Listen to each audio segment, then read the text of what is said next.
Good morning, everyone. I'm Kim Houghton and I'm the Chief Economist here at the Regional Australia Institute.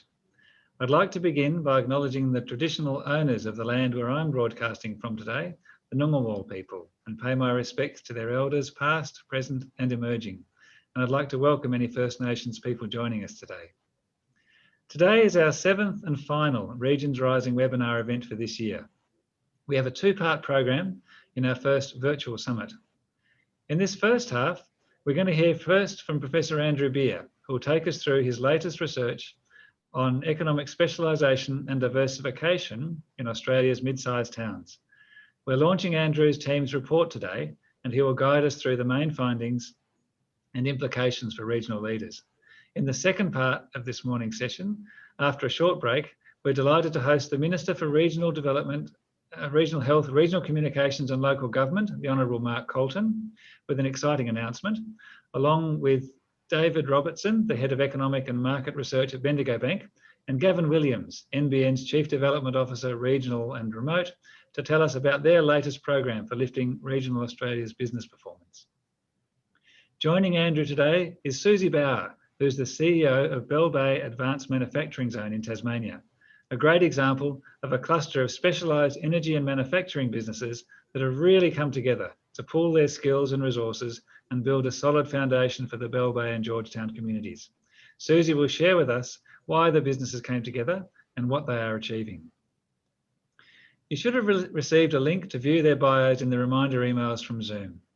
This session is being recorded and we'll be making it available later online, along with the slides from our presenters.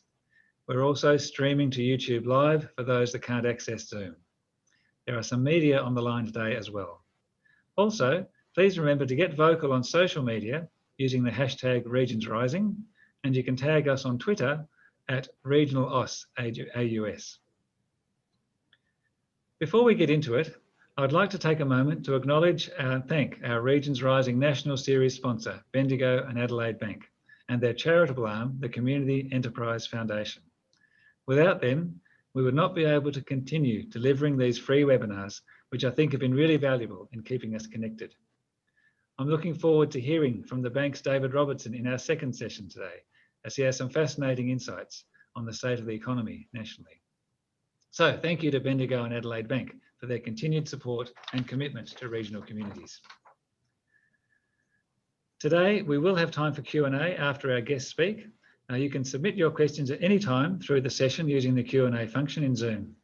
Make sure to write your organisation, where you're from and who you're directing your question to, if anyone. If your question is chosen, my team here will enable your microphone so you can ask it personally. I just want to put Andrew's presentation in a little bit of context. This research work was done last year as part of our Intergovernmental Shared Inquiry Program of issues into issues of importance in regional development in Australia. It was part of the research program on mid-sized towns. Last year, the Institute, through the research program, took a deep dive into Australia's mid-sized towns to complement work we'd done earlier on small towns and on our regional cities. There are over 180 mid-sized towns in Australia, which have populations between 5,000 and 50,000 people. The Institute considers under 5,000 as a small town and over 50,000 as a regional city.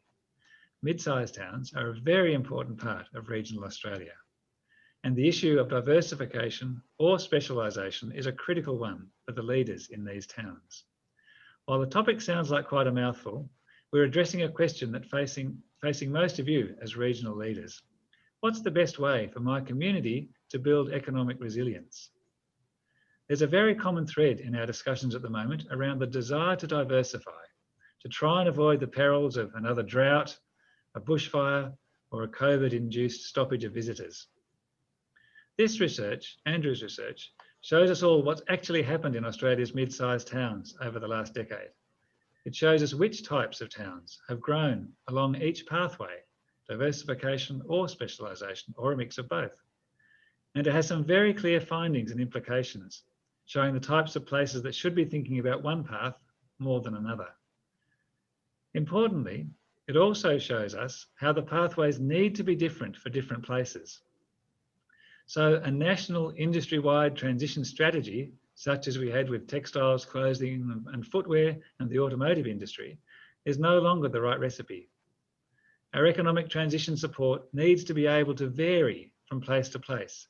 We need genuine place-based policies and programs which enable towns to work on their own pathway and which enable this pathway to look different from place to place. Andrew led this research for us as part of our Regional Research Connections program, which is a partnership we have with UniSA, Charles Darwin University and RMIT to help us carry out our research program. I'd now like to warmly welcome Professor Andrew Beer to give his keynote address on our latest research, which you can now find on our website. Thank you, Andrew. Thank you very much, Kim, and thank you for the invitation to come and speak today.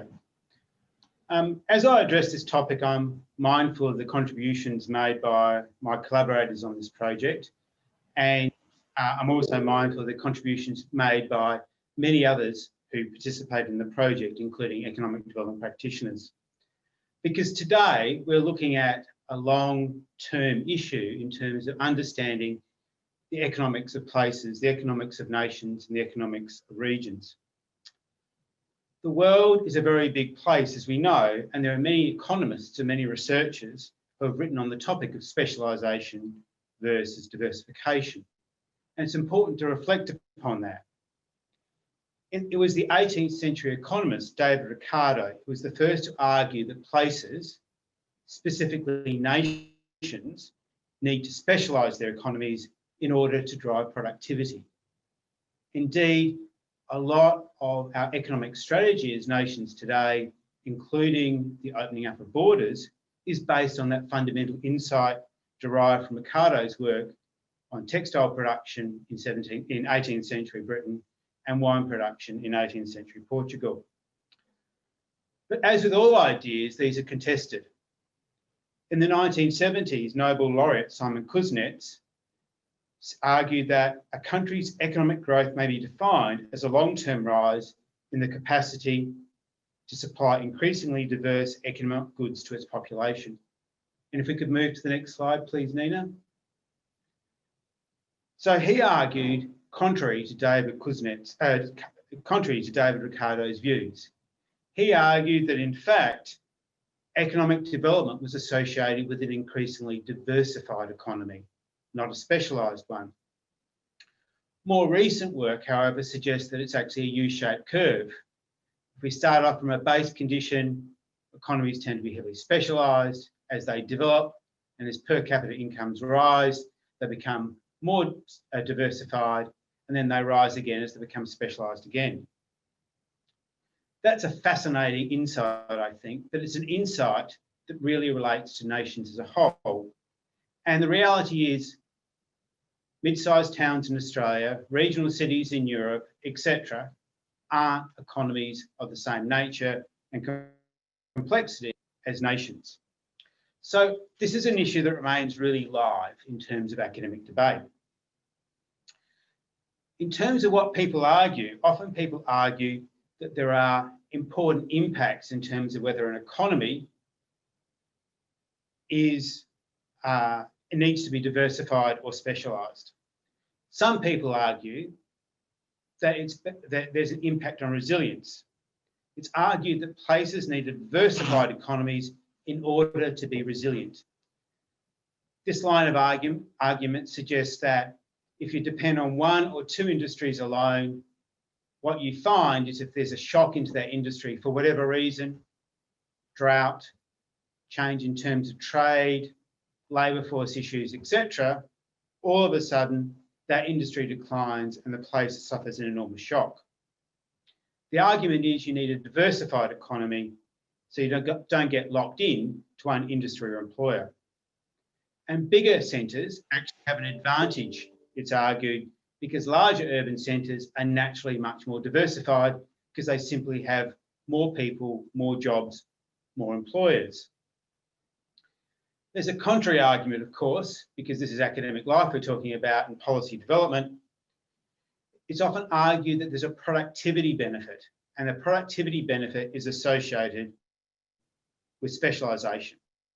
So if a place specialises in one or a few industries, they become more productive they become more efficient, they become better able to produce that good, and they become more resilient over time, and they become much more economically prosperous.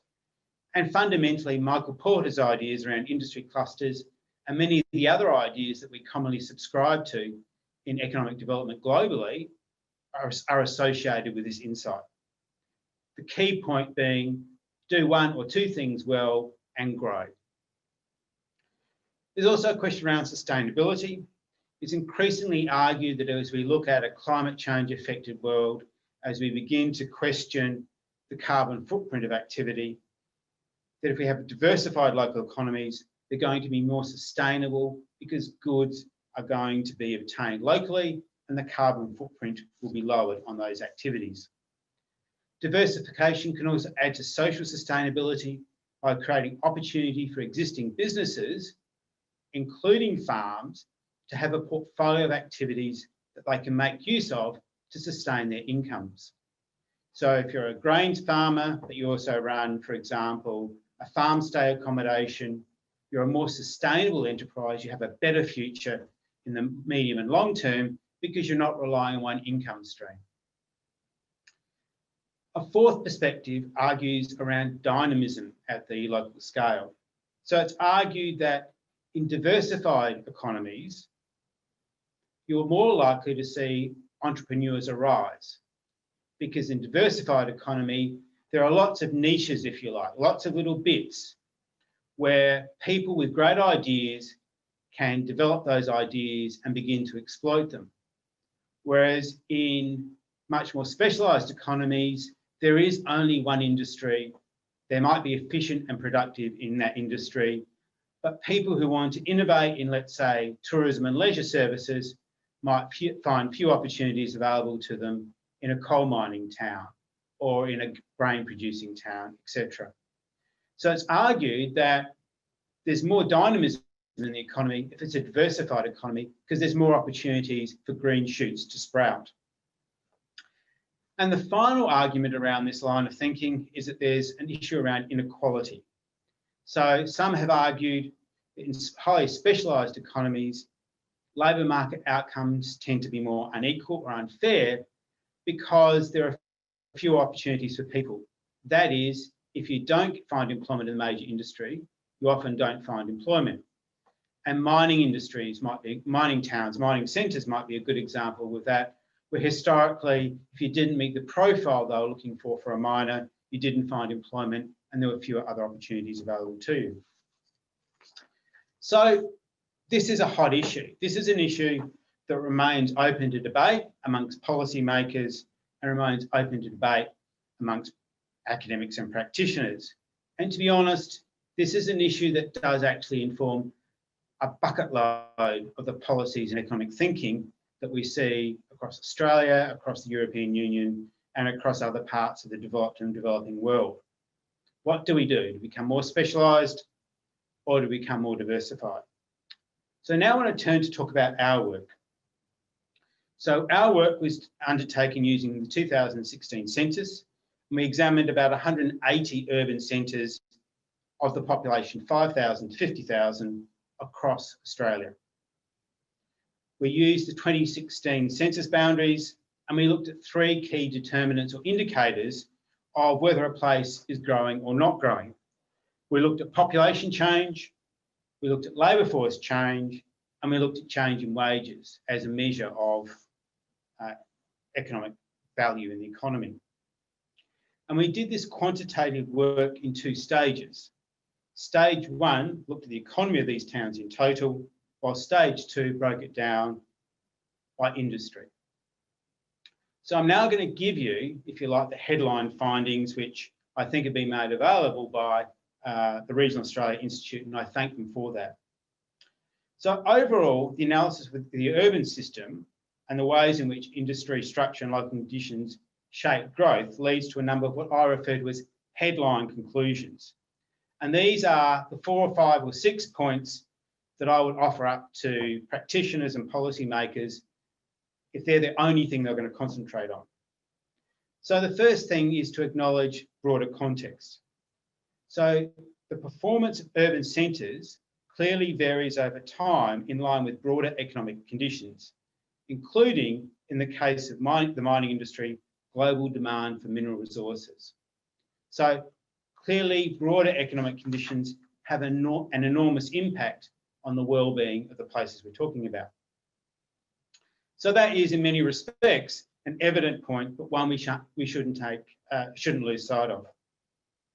Secondly, the available evidence suggests that mid-sized towns with a population of 10,000 to 50,000 were more likely to experience strong growth if they were specialised economies and becoming more specialised over time. So there are two components to that. We'll come on to the next slide from the person who asked for it in just a second. So the key point here is that it's about being specialised and becoming more specialised over time was the greatest predictor of growth. So it wasn't just about whether you're diversified or specialised, but whether you were specialised and becoming more specialised. Thirdly, we found that diversification of the economy may be more important in smaller mid-sized towns, such as those with a population less than 10,000, as it reduced the risks associated with being smaller. Fourthly, a more specialised economy is likely to generate stronger economic growth and higher per capita incomes in a population of 10,000 or more, but is likely to generate fewer jobs than a diversified economic base of the same population level for the same level of economic activity. And that sounds like a mouthful, but what it's really saying is that for a given size centre, above 10,000, if you have a diversified economic base, your economy is less efficient, so you need more people to do the same amount of work than if you had a specialised economy and you're more efficient at that work. This, of course, then raises questions, which we might come on to later, about what the goals are in terms of growth. Are the goals of growth about producing more jobs, or are the goals of growth about producing higher incomes and or a more resilient economic structure? It's an eternal question in this field, and it's one we could touch on today if we want to. Fifth, it's important to acknowledge the industries or sector a town has strength in has a large impact on growth rates. Put simply, places with fast growth rates grow more quickly compared to those that are specialised in slow-growing industries. The bottom line is it's good to be concentrated in fast-growing industries compared to slow-growing industries. If we could then move on to the next slide, please, Nina. So in the next stage, we used econometric analysis to examine how growth has varied across mid-sized towns over the years 2006, 2011 and 2016.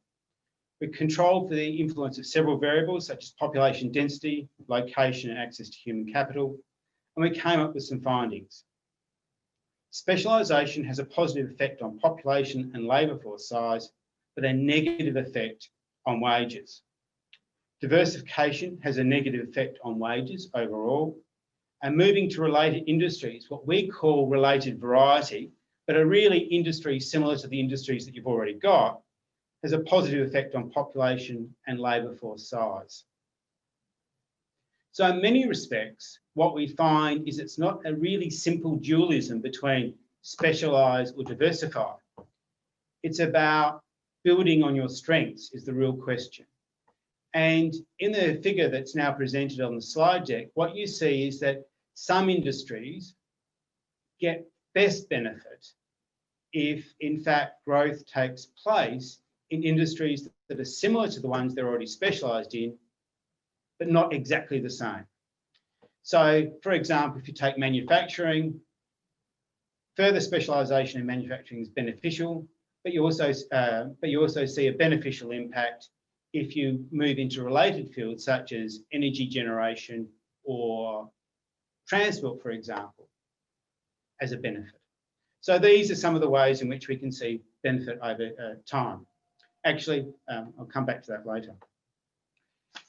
So specialisation can benefit local economies that are dependent on manufacturing, transport or education.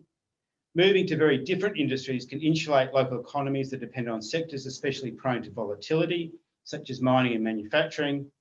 And moving to similar sorts of industries are particularly good for industries such as those that are service industries, including tourism, retailing, or education. Another part of what we did was look at what happens on the ground. And we talked to economic development practitioners. And what we often found when we talked to economic development practitioners is that they argued that specialisation or diversification wasn't necessarily a goal in and of itself, but instead it was an outcome of increased economic growth. And I think that was a really important point. The other point they made was that they felt that in terms of guiding growth, these are decisions that need to be made at the very local level. And that's an important insight as well, because only they know where the opportunities lie. If we could move on to the next slide, thank you. I just want to give some examples as I finish up. So this is Whyalla, South Australia, not too far from where I live. Whyalla has been a town that has been in decline since the mid-1970s, but from 2017, it's argued that it's been in a process of transition to a more prosperous future. People have suggested very substantial population growth for Whyalla. Part of this transition was the buyout by Sanjeev Gupta in 2017 and a program of reinvestment into the steelworks and associated industries. But when we think about that process, and the process remains happening and it remains somewhat challenged at this stage, but when we think about the transition Whyalla is going through, what we see is a couple of things. One is Gupta's buyout of the Whyalla Steelworks brought with it connection to global industries. Gupta's group, GFG Alliance, Liberty House, is now the third largest steel producer in Europe. Global networks bring advantages in terms of specialisations, efficiency and productivity, etc. One key component of the changes that are taking place in Whyalla is an increase in the production of renewable energy, a process that Gupta was heavily involved in, though has now moved away from that part of the restructure. Now, why is renewable energy important? Renewable energy is important because in this instance,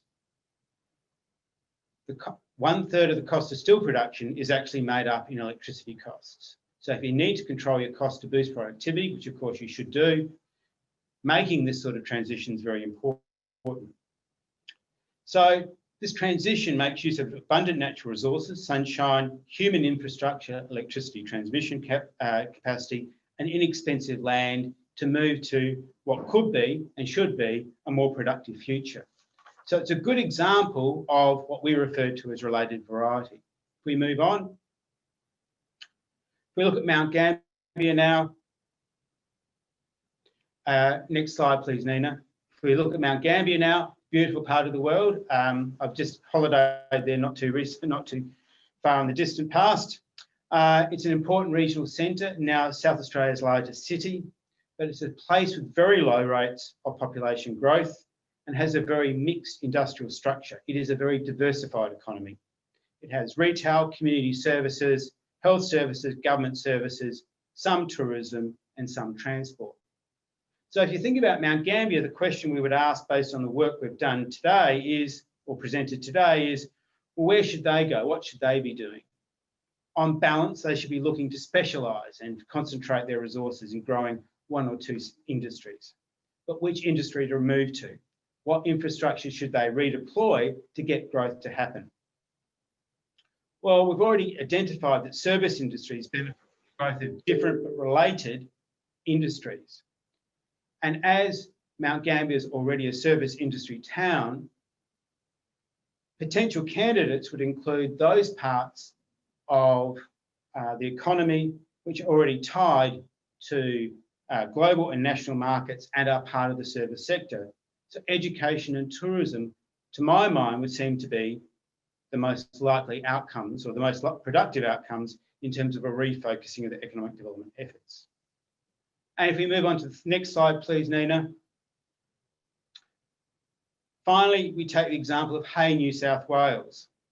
Now, Hay is not technically a mid-sized town, but they did drop into the webinar with economic development practitioners, so I think it's legitimate to talk about them. Hay has been a town of population loss, but it's now a town that has achieved stable population as a result of employment growth. And when you talk to the economic development practitioner there, they talk about diversification. They diversified their economy.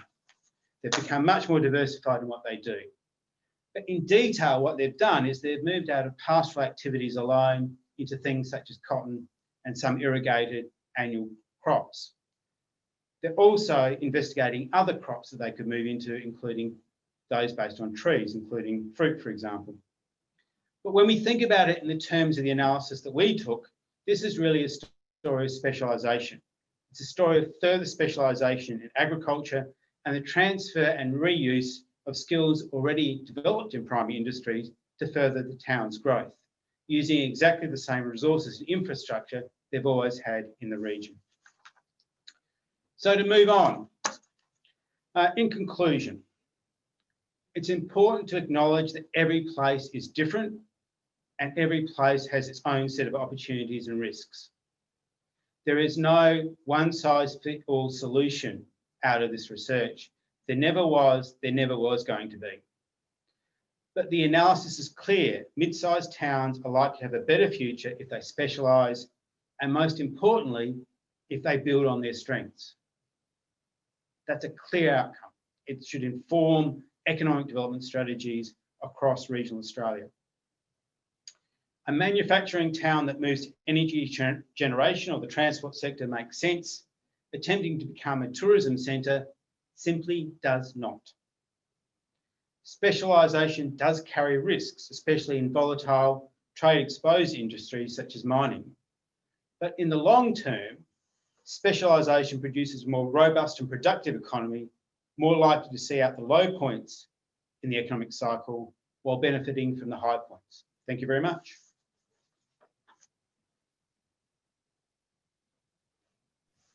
Thank you, Andrew. Great summary. And I think if you've been following the chat, we've just included the link there now to a summary of the paper too that Nina has prepared for us, which picks up on many of the things that Andrew was talking about earlier on, those 6 key points and some of those overall impacts on labour and workforce and wages. So that's there for you to look at through as well. It's now thank you very much, Andrew. It's now my great pleasure to welcome Susie Bauer. Susie is the CEO of the Bell Bay Advanced Manufacturing Zone, which I think is a very interesting and inspirational example of a local industry cluster that's determined to keep building on its specialisations for the benefit of the community around it. Thank you, Susie. Thank you very much for the opportunity. So I'll just share my screen.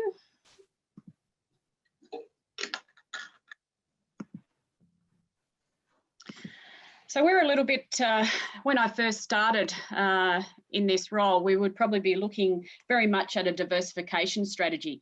But now we're in a renewable energy phase. We're also looking at a specialisation strategy as well.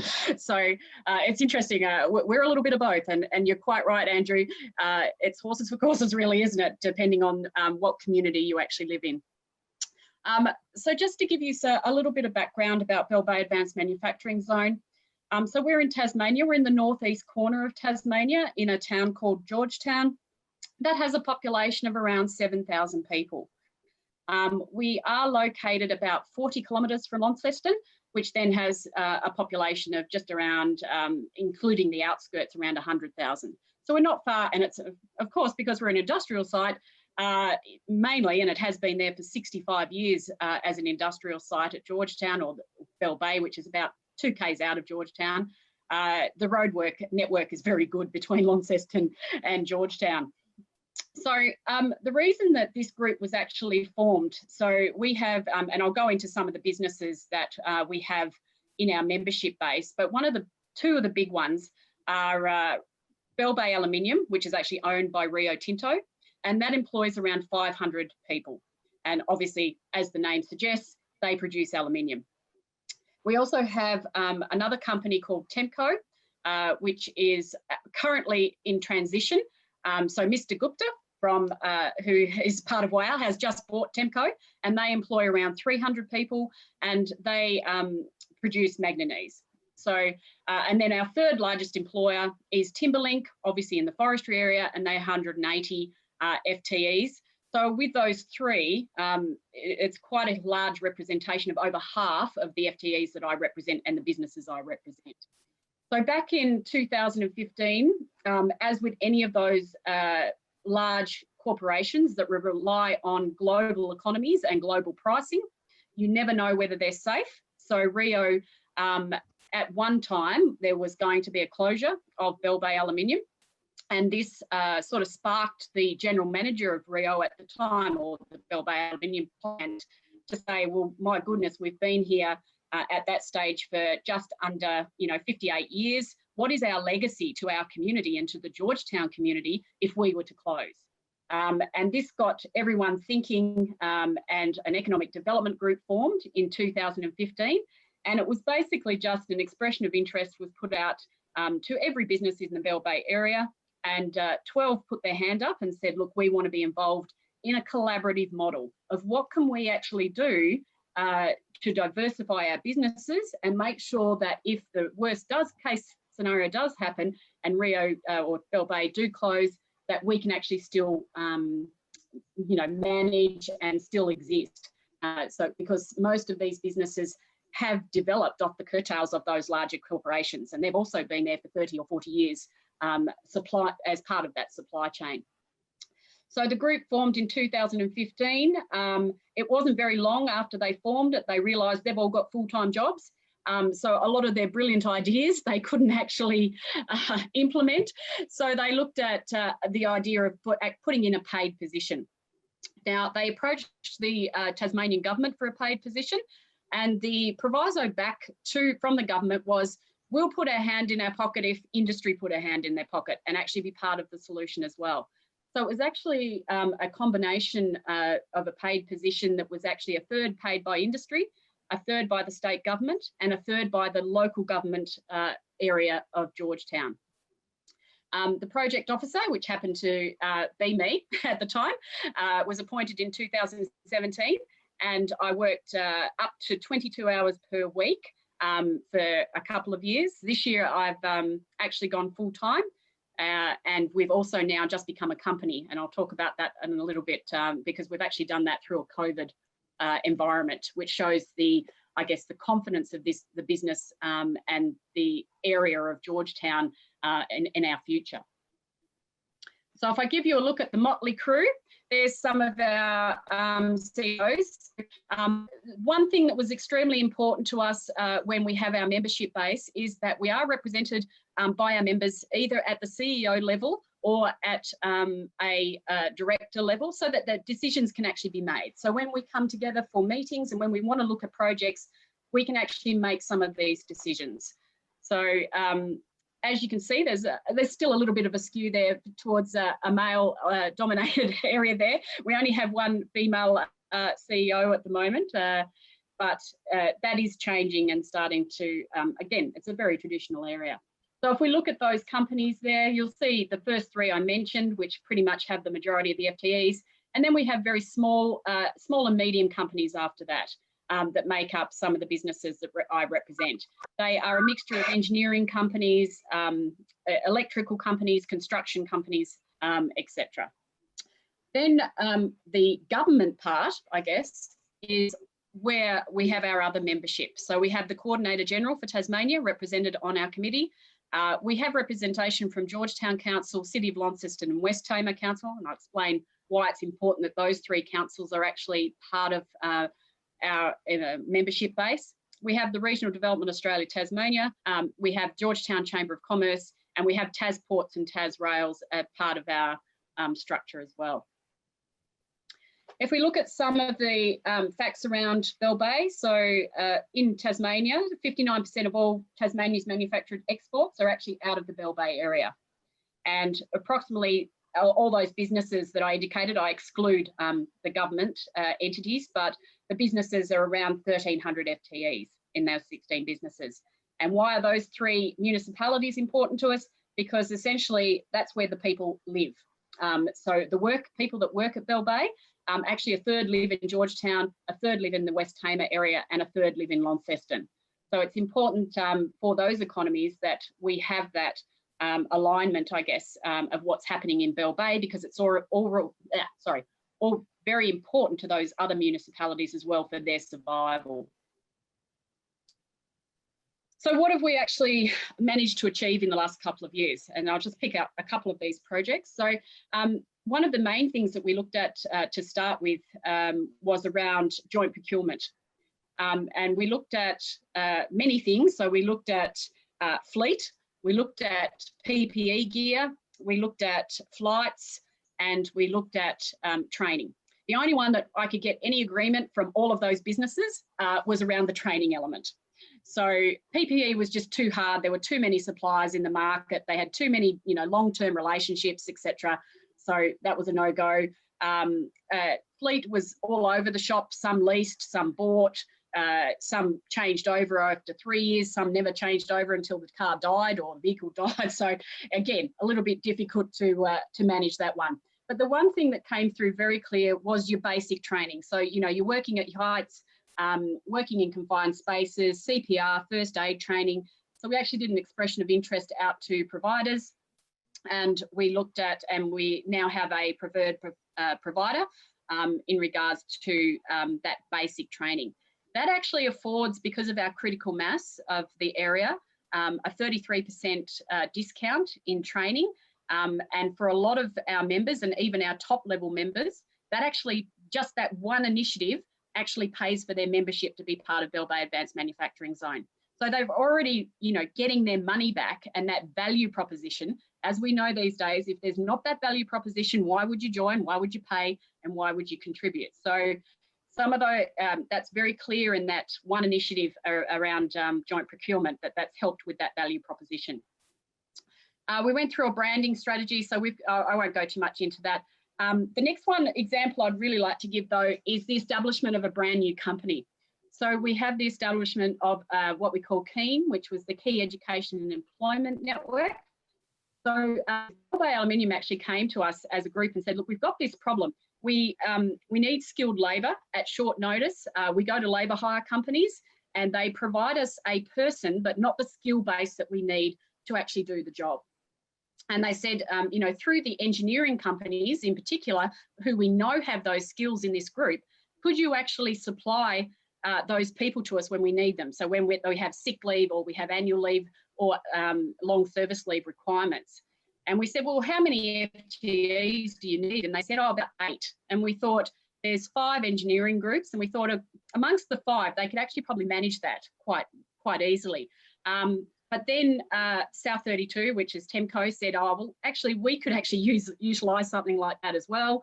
And then Timberlink with 180, they said we could as well. So we kind of went, it's probably a little bit more than 8 FTEs. So we actually established a model, a brand new company. So those smiling faces you see there are the directors of the company, and they are also BBAMZ members. So they got together and formed a brand new company. Now, something interesting about 3 of the 5 there is they're also direct competitors with each other. And what they actually had to do to join this company was actually open up their financials and open up their books and combine. And if you ever work with anyone in industry, that's a tough ask to have that level of trust to happen. But that's what these guys did, because they were actually supplying Bell Bay Aluminium with labour at a different cost. Each of them were charging different charges, and they had to come together and form that one size fits all, I guess, for this new company. So we actually managed to secure the ex-general manager of Bell Bay Aluminium as the CEO of KEEN, and he actually became the 6th. He loved the model so much, he actually became the 6th director after he became the CEO. So something that's probably a little bit different. I mean, everyone knows how a GTO operates, a group training organisation with apprenticeships and trainees. It allows the apprentice to actually go to many different companies as they're doing their apprenticeship, rather than just spending 4 years with one company. And it gives them a much broader range of skill sets than one, if you're just staying with one particular company. But what's unique about the labour hire component of KEEN is for most labour hire components, you're only a casual employee. With Keen, they actually have a very different model, and they actually employ you full time. And then they just, you know, put you out to jobs. And when you're not actually out of jobs, you're actually doing training. So it's a very different model of security for our local community in particular, because if, as you know, if you're a casual employee, it's very hard to get a bank loan or anything like that. You need full-time employment and security of that for people to loan you money. So that's probably one of the key differences in that group. So they've started with just servicing the Georgetown area. They now have been in operation for just over a year, and they now employ 40 FTEs. So there is an example of a brand new company that was a problem was presented to BBAMZ, and we came up with a solution. So I spent I spent 6 months setting up that company for the guys, and then handed it over to the CEO and said, on your way.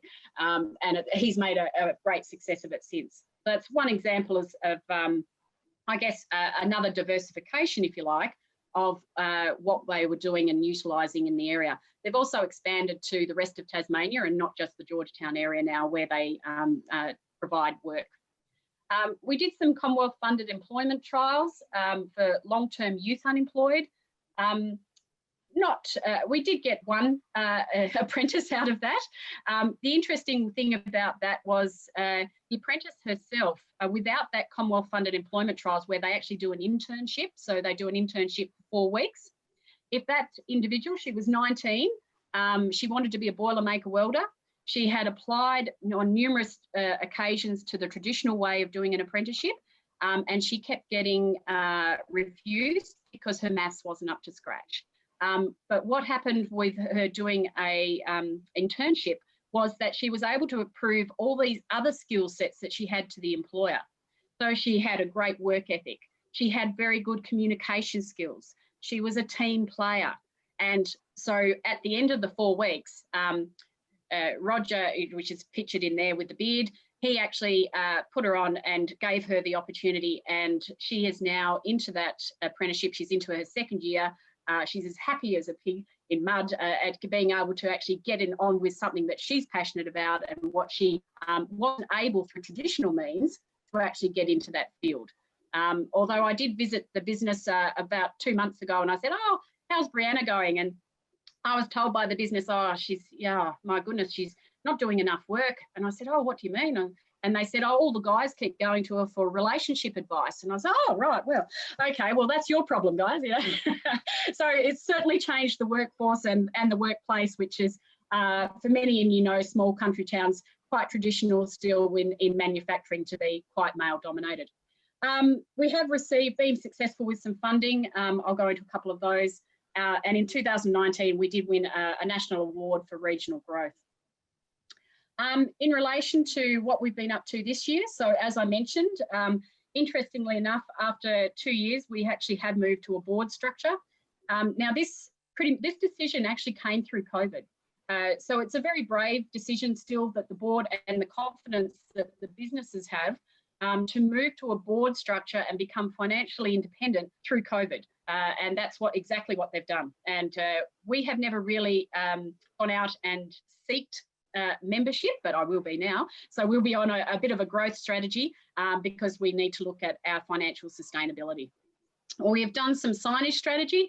I'm not sure about other industrial estates around Australia, but certainly ours, you wouldn't have a clue.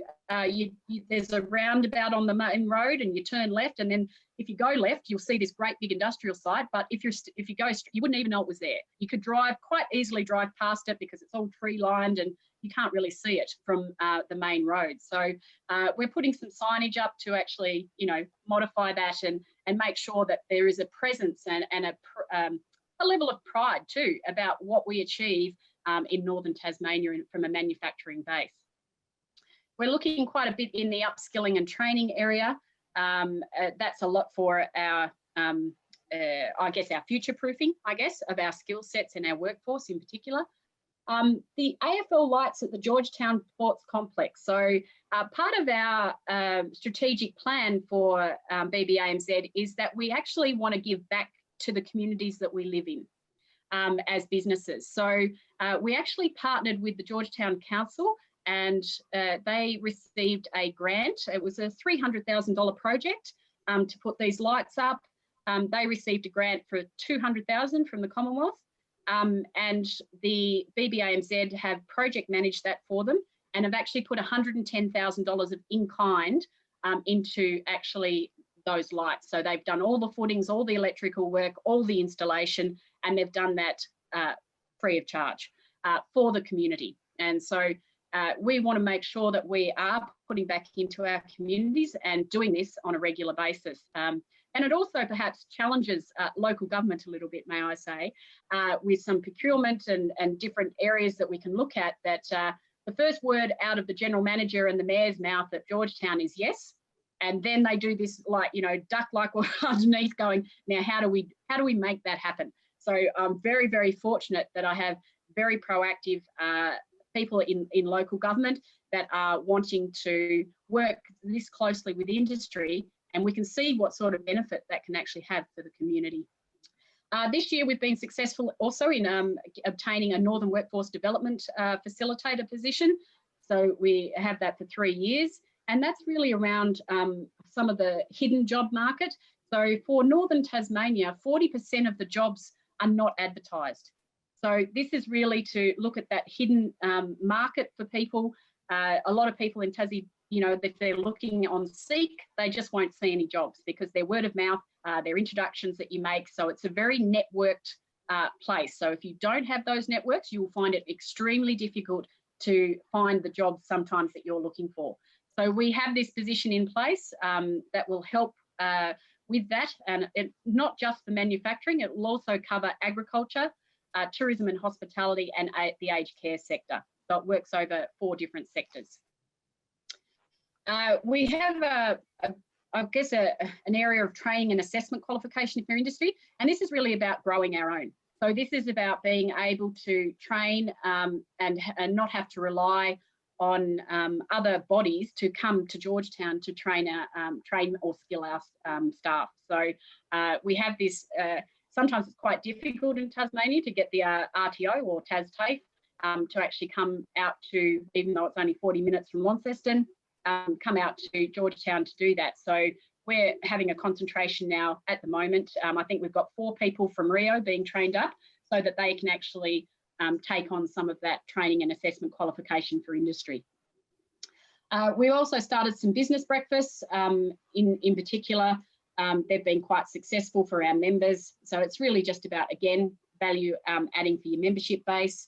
When we look at diversification, so what actually happened last year, late 2018, was Temco was up for sale or closure or care and maintenance. And we weren't sure what was going to happen at that stage.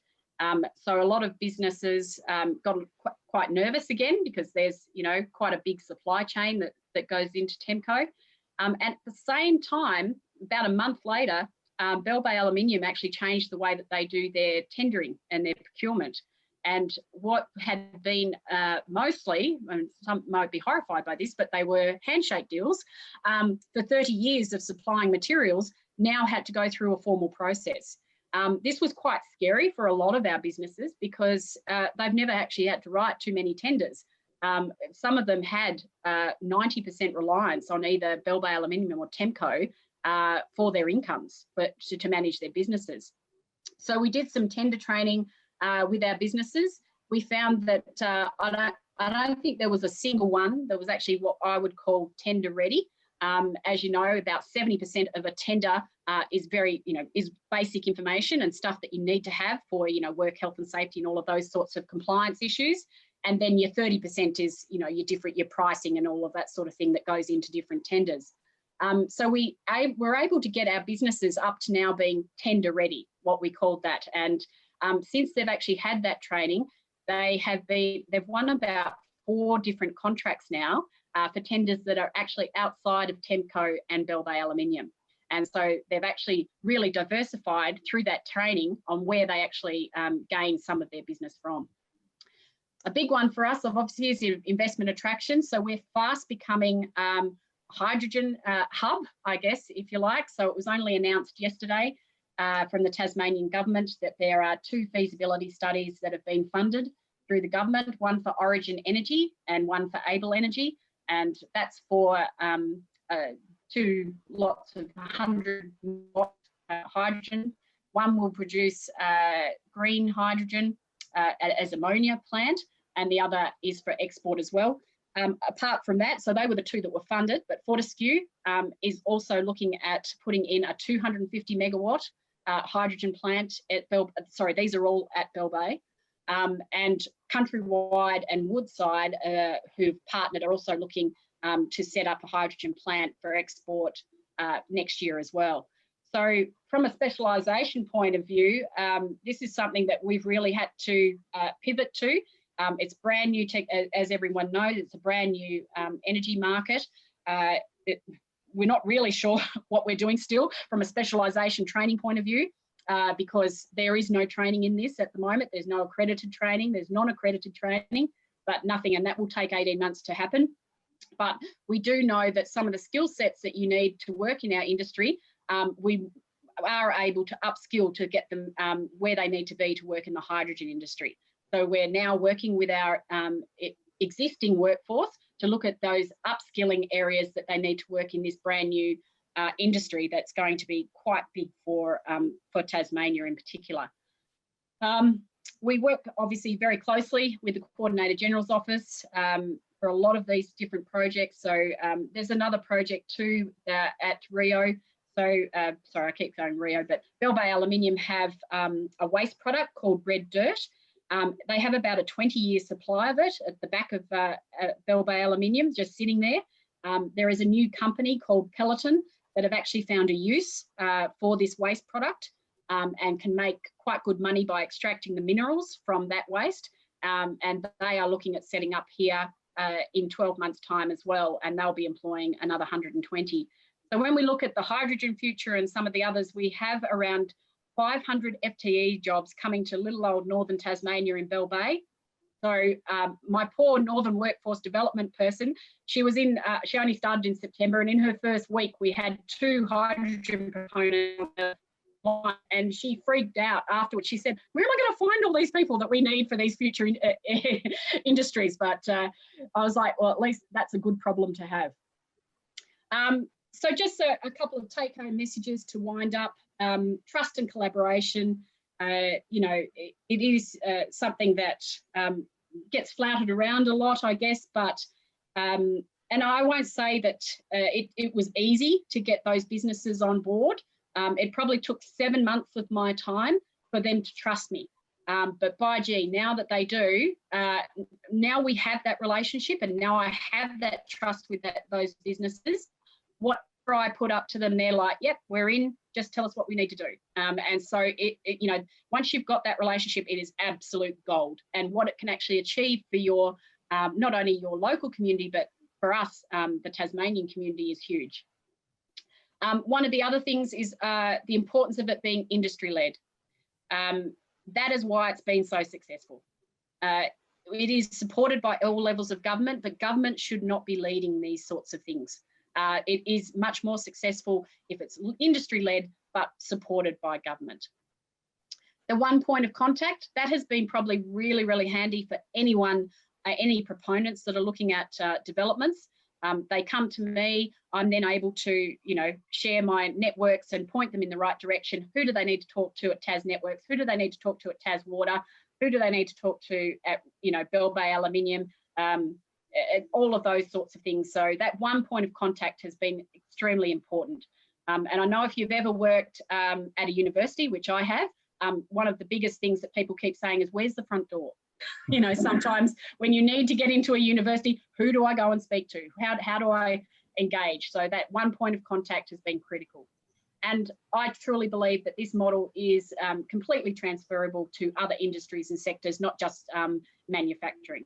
So yeah, I'm quite happy to take questions. So that's it for me, but I'm sure I've probably left out a lot of information because I know this pretty much backwards, but I'm happy to take any questions. Thank you, Susie. That was terrific. I have got something out of that. Andrew's team's paper talks a lot about the strategies around diversification, strategies around specialisation. We talk about, this town might like to look at increasing its depth of specialisation here, or perhaps doing some related specialisation or diversification here. I think what Susie's describing is how you actually do that in a reasonably small scale, in a reasonably small population, only 7,000 people, but with lots of important businesses there. And Susie, I might ask you a question a little later on. I think I was really interested in the notion about what got those employers together. They had been competing. Now they're collaborating, and I think there's a sort of an interesting backstory there, which I might ask you about a little bit, but lots of really good lessons there about it's the practical stuff that works, so starting those employers together, working with things that they could share, like looking at PPE, looking at car leasing, finding that labour hire one or something that was going to give them all a return straight away. That, in a nutshell, I think is how to intervene and help to facilitate some of this sector growth. But I might come back to that to you in a minute. Andrew, I've got a question for you. Have we got Steve Harrison on the line? Steve had an interesting question about the flows between regions and cities, and the way that COVID and other things have changed the sort of attractiveness and livability of regions. Are there, Steve, are you there? Would you like to ask a question? I'm here, Kim, if you can hear me. Yep, hear you clearly. Yeah, thanks for the presentations. Andrew, I'm just interested in your research that in the eventuality of COVID-19 and the 21st century technologies like Zoom that we're using now and broadband. We've seen a big shift of workers from the big cities to regional centres and small towns, and both those workers and their employers are finding that there's productivity gains, that they're more efficient, more effective. Workers suddenly get to see their family. The big commute has ended, but and they've diversified those towns because they've bought new skills and new types of jobs actually into those towns, and they're spending their money locally. But we're seeing, particularly in South Australia, that the owners of the big office towers in the CBDs, and they're backed by the government, are calling for the workers to come back to the CBDs. And I don't think the workers want to come back. And in some cases with the employers, they don't want their workers to come back either, because they've got a whole lot less office space to pay for. But I was just wondering if your research has touched upon this and how that technology has enabled the diversification of regional centres through really COVID fast tracking this. Yeah, thanks for the question, Steve. It's a really good one. Look, I think, our research was done before COVID-19 had shown it, but I think it does have some implications for how you read the outcomes of our research. So I think, first of all, our research is about long-term trends, and it's very hard to move long-term trends. So I think a lot of the very fundamental insights in that report still hold. And I think Susie's presentation's a really good example of that. I mean, clearly Bell Bay, Georgetown's a fantastic place for advanced manufacturing, and it will continue on its trajectory. And those sorts of workplaces will continue as they're going. I think in terms of those other workers who are perhaps more city-based, you're right, there will be an attraction to move to other parts of whatever jurisdiction they're allowed to move to. So other parts of regional South Australia, or if in New South Wales, maybe Byron Bay and Coffs Harbour. But I think that will be a moderate change in terms of where the workforce goes, because I don't think every worker can spend every day working remotely. I think what we're going to see is many office workers working a number of days every week working remotely.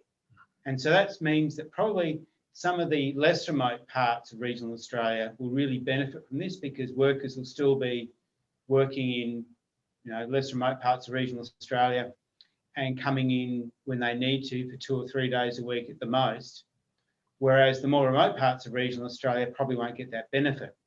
And of course, regional Australia will get a benefit because people who stay working at home are more likely to spend their money close to their home residence, go to shops, go to cafes and tourism activities and accommodation, etc. So there will be a benefit, but I suspect it will be a modest change rather than a wholesale change in what's happening in regional Australia.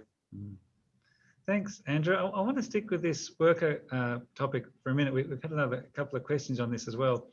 Andrew, one of the things that's fairly clear from the study is that as specialisations deepen, they're deepening where there are strong competitive advantages, and that flows back into wages. So there's clearly a sort of a really high skilled story here for places that are doing that well. And I know, Susie, that one of the real challenges, and interesting that your industry group, one of the first things they did was get together and solve a labour shortage challenge that they have. Now, we know that there are I think there are 50,000 jobs currently vacant in regional Australia. Most of those sort of highly skilled trades and professions. Big challenge for regions, particularly those that are needing specialised workers, is how to get them, how to keep them, how to retain them. Susie, is that something that's on the minds of your members? We just got to, hang on, Susie. Hang on. Susie, you're on mute. We're trying to, there we go. Sorry. I got muted. Not for the larger players. I guess, you know, they're very well paid and there are many opportunities for them within those groups. So, you know, Rio, for example, is a huge conglomerate right around the world. So the opportunities to move around positions and things like that, you know, is there. For our smaller companies, so our small to medium, yeah, this is a challenge. This is a big challenge. So when we're looking at that 60 FTE and below, it is certainly a challenge to keep the more specialised roles. And increasingly, though, we do need those roles. You know, CPT engineering, for example, they use actually robots to do all their welding.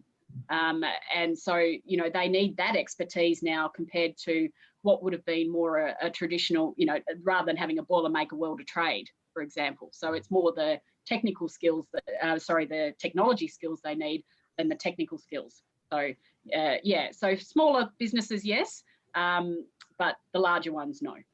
Andrew, have you seen this in any of those case study areas? Is there a challenge for, you know, being able to actually increase the skills component of your specialisation from a regional setting, particularly one that may not be, you know, particularly attractive from a livability point of view? Yeah, I think there are obviously shortages, and I know places like Whyalla sometimes report significant shortages. Ironically, as they're moving towards clean energy production on quite a substantial scale, they're actually having trouble attracting skilled workers into that industry, basically installing solar panels, because ultimately an electrician has to sign off on it, and they're having trouble to attract sufficient numbers. And I guess that's the thing about specialisation in regional Australia. There are advantages for the firm, and one of those advantages for the firm is, of course, over time, a workforce establishes that is relevant to their industry, is relevant to their enterprise. And they might share that workforce with a number of other employers, and that's a really good thing, because as one grows, the other one can contract without losing the capacity regionally. Yeah, that's right, and that's part of building that sort of critical horsepower, isn't it? We had a question here from Jacqueline Fellows about some of the other factors, Andrew, that might be buried in the research. Jacqueline, could you ask? Are you there? Can you ask your question? Yes, thanks so much, Kim. Hi, everyone. Going back to your last slide from your presentation, Andrew, you spoke, there was a reference to other factors that could be considered the primary determinants of growth, particularly for industries of agriculture, retail, public administration, and healthcare and social assistance. I'm just wondering if you can speak to what those other factors might be. I'm wondering whether industry engagement has a role to play in those other factors, and whether those other factors could be even further specified between regions. Yeah, obviously every place, I mean, we looked at 180 individual places in terms of the study, and they all have their own trajectory. But some of the things that also determine growth rate include things such as government sector investment can obviously be a lead factor in terms of encouraging growth and should never be underestimated. I think the resource base of a region is really important. Now, if we think about Susie's presentation, I think one of the reasons Bell Bay has been so successful and was initially established is access to relatively cheap hydroelectricity was a key factor. So those resource endowments clearly contribute to and shape the growth path that places are able to follow or track on.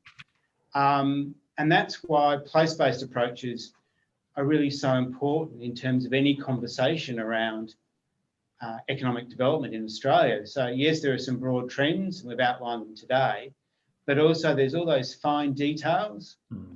I'm always struck by the fact when you talk to businesses, for any individual business, often the difference between growth and not growth is actually quite a fine margin. And if you think about mid-sized towns, it's exactly the same.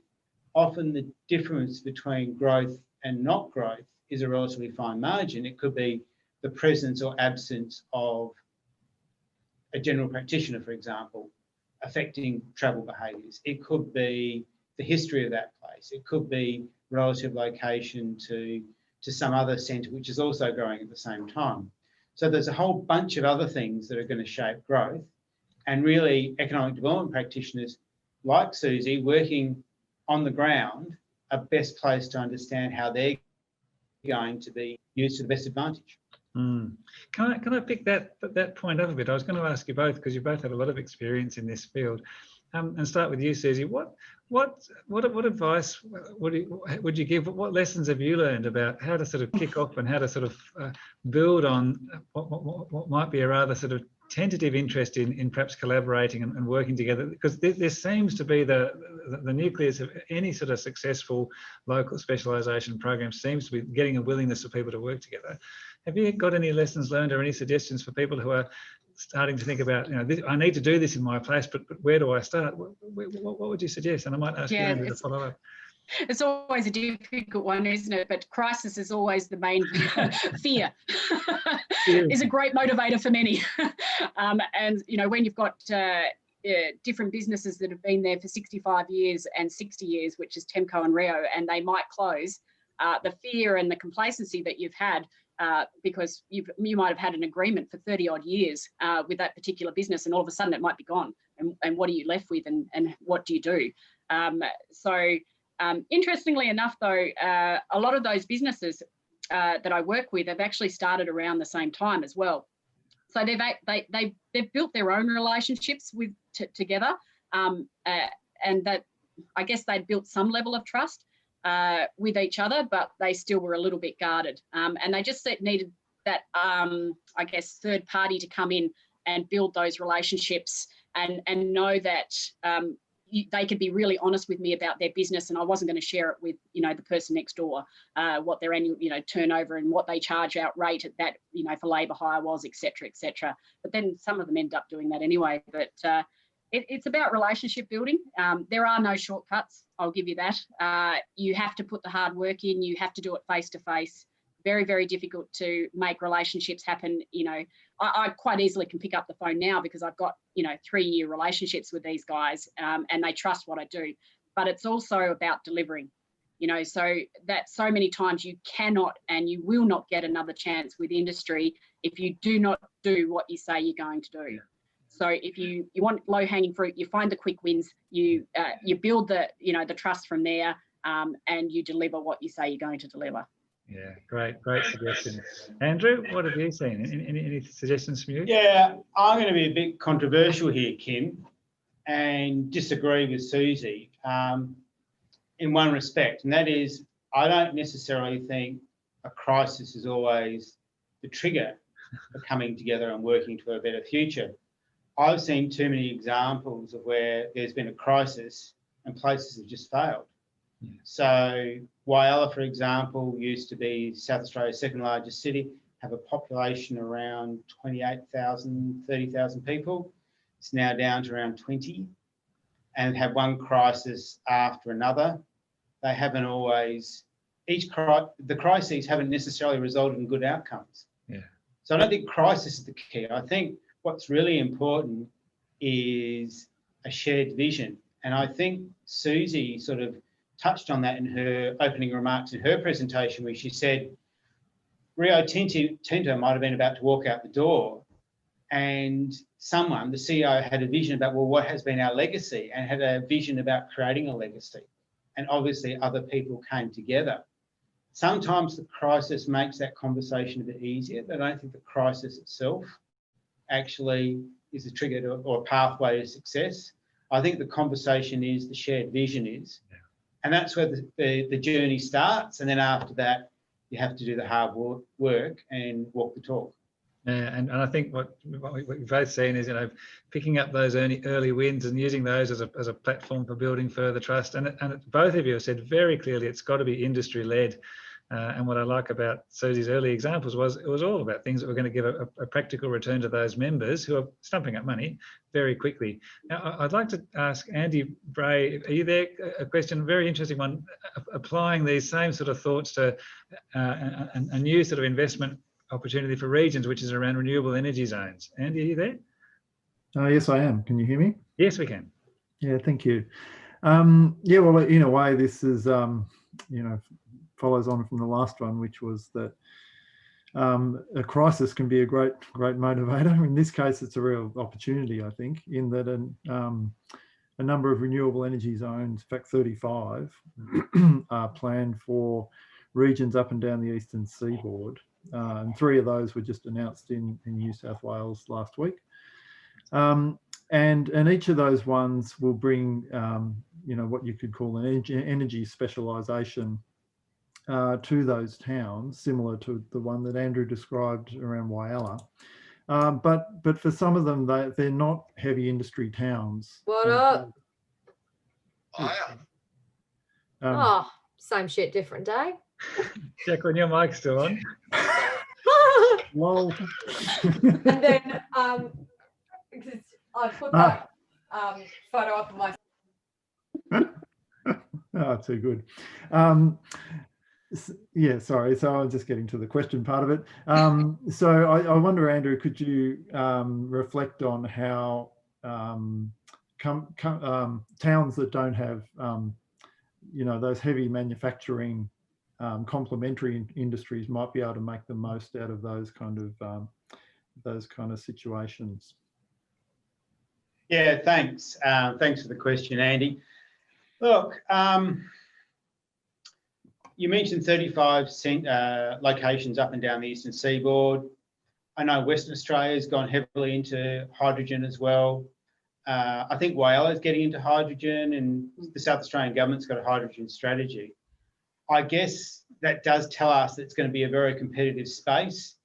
Maybe when the product comes to market, there won't be a competition for the product because, of course, global demand for energy is so large. But there may be a competition for investment. So I think one of the issues will be not all of those 35 or 55 or 85 potential sites will develop.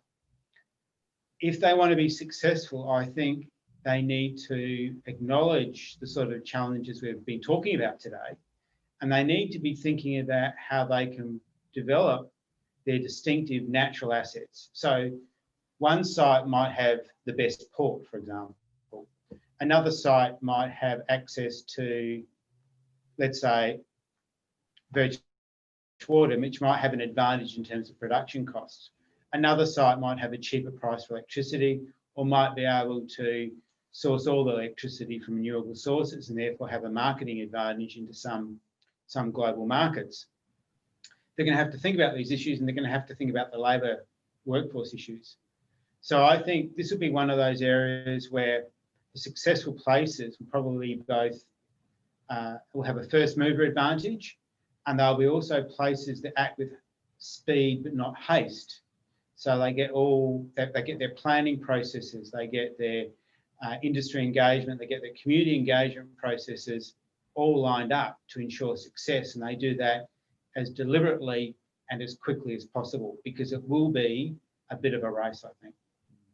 Susie, do you have any comments on that one?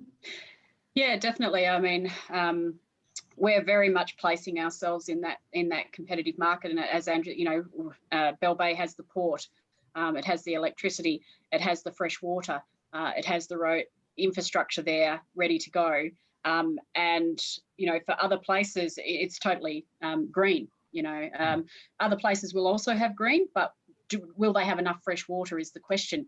Tassie has the fresh water to be able to do that, which again will drive production costs down about 15% compared to others that may have to use seawater and desalinate it. So it's around placing yourself with the infrastructure that's needed, and that's why I think Tassie is getting a lot of investment interest from very large companies wanting to set up the hydrogen here. Thank you, Susie. And look, thanks to all of you for other questions. We're running a bit short on time now. We have had other questions around the need for sort of integrated regional strategic thinking, getting planning right, for instance, to enable new industries to grow. And another question about workforce attraction and the issues around spousal employment and diversification of employment opportunities as a catalyst for bringing in and keeping those specialist skills. But we haven't really got time to follow those on in the open session today, but please do keep engaging the conversation through social media. Thanks again to both of our presenters, Susie and Andrew, for a very, very informative and entertaining presentations. I think we've got a really good view of not just what the research tells us, but how some of these issues play out on the ground too. Now, there's no need to close Zoom. We're about to take a short break. We'll come back we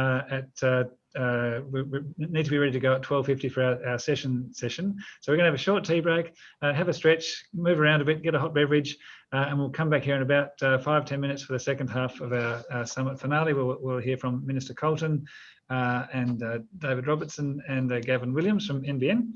In the meantime, and CEO Liz Ritchie will be convening the next session, and we'll be starting, Nina, in about 10 minutes time, I reckon. So in the meantime, please keep the tweets coming and keep the chat flowing. You can answer, of course, and respond to each other's questions on the chat as well, if you'd like to.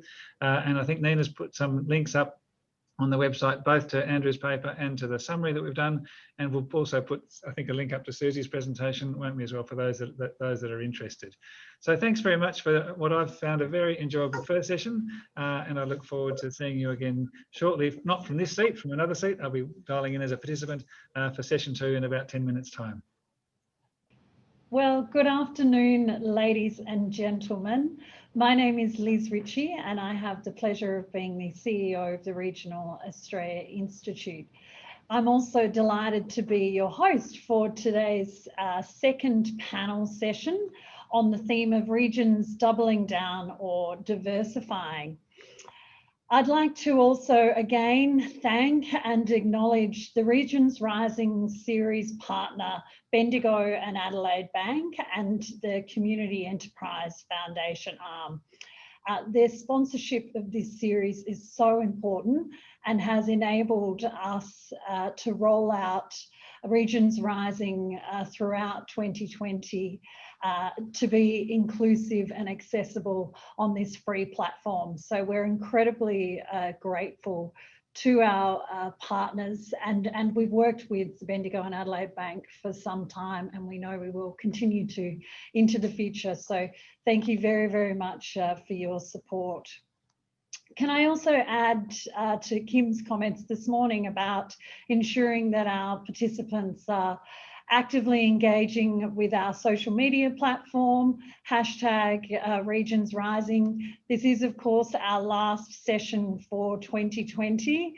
And indeed, we have launched that new report today, which is particularly pertinent to regional practitioners and regional leaders right around the country.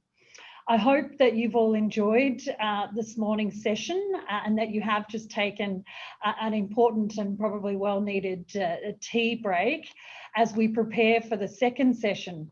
I certainly enjoyed hearing from our panelists this morning, Professor Andrew Beer and Susie Bauer, and I thank my colleague Kim Houghton, our Chief Economist, for chairing and facilitating that session so beautifully. I think it was wonderful to hear about how the report and the knowledge within pertains to regional leaders and how they can start to plan for their own futures as we all consider the difficult economic environment that we currently face. But I would like to begin our session by acknowledging our very special panellists who are joining us here today.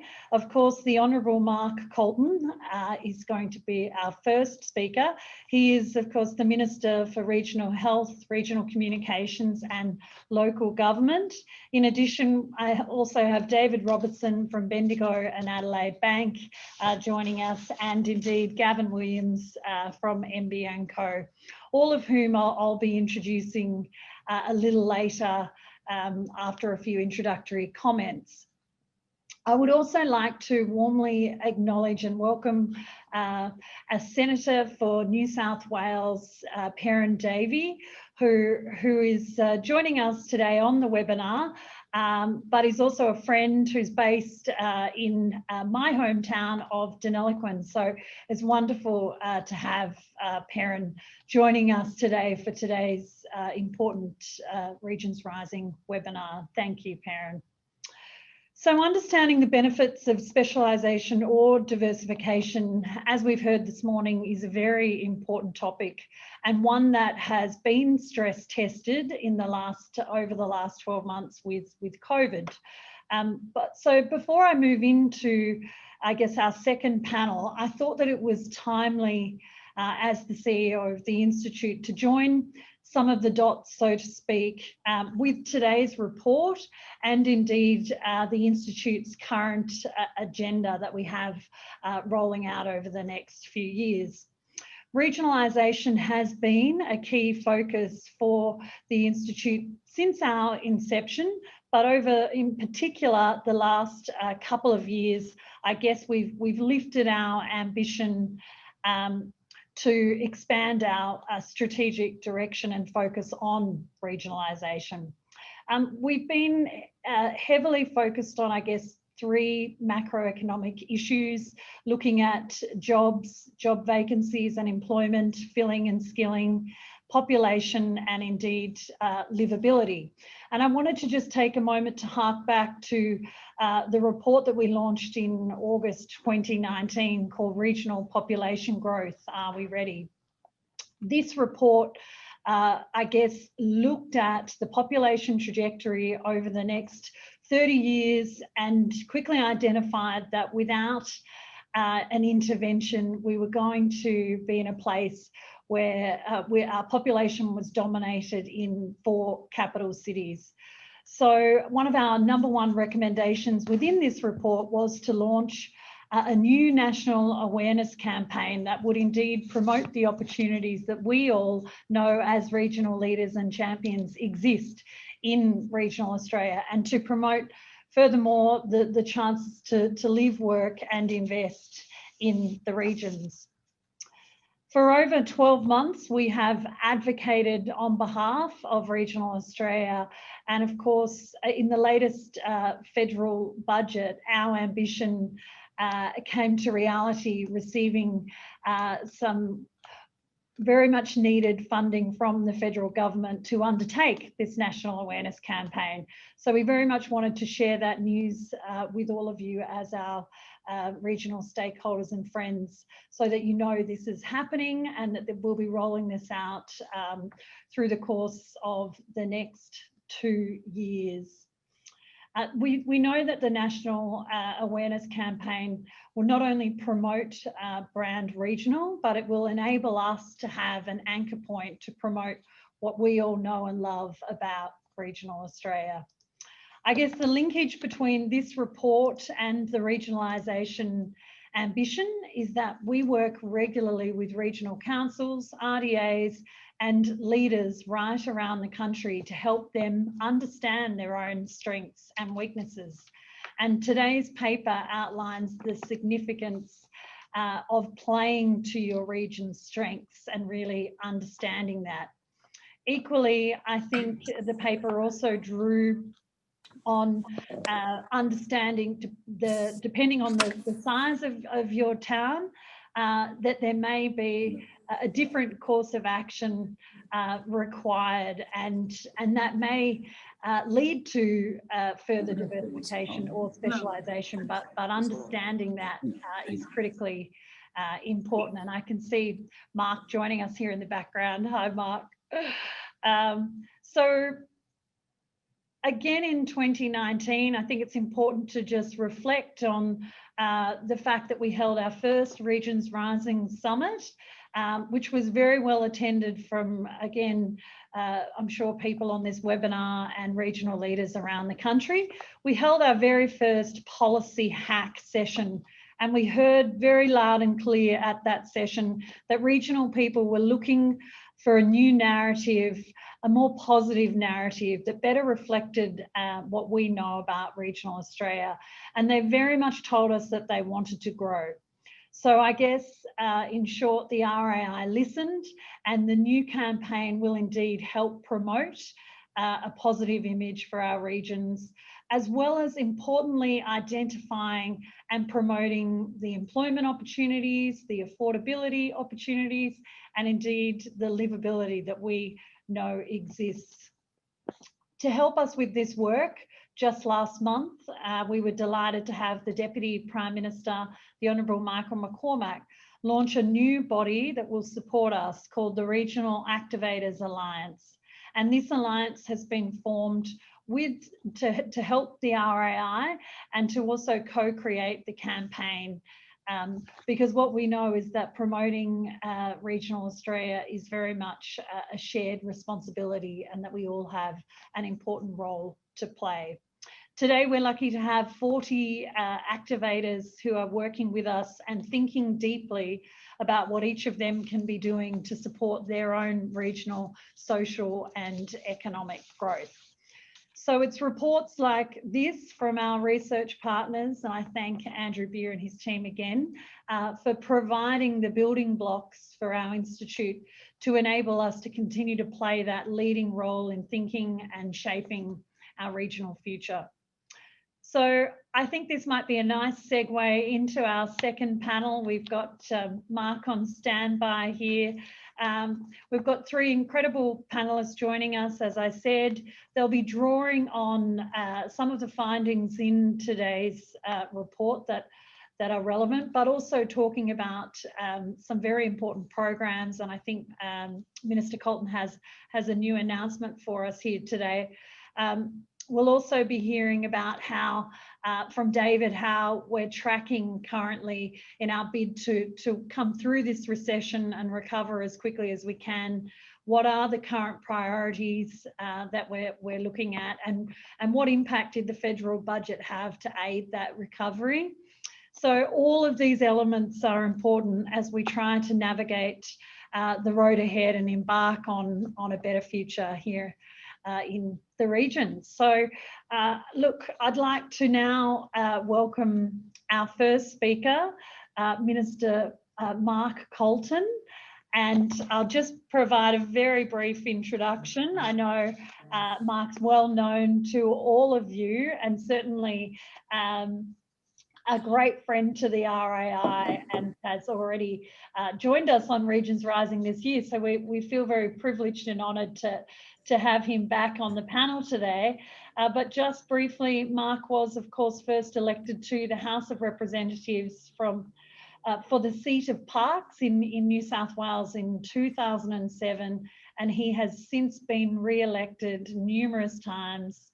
And earlier this year was sworn in, as I said earlier, the Minister for Regional Health, Regional Communications and Local Government. So please join me in welcoming Minister Coulton. Hello. Okay, thanks. I've neglected to turn my phone off, Lisa. Everyone's ringing. I think my nephew wants to borrow the tractor or something.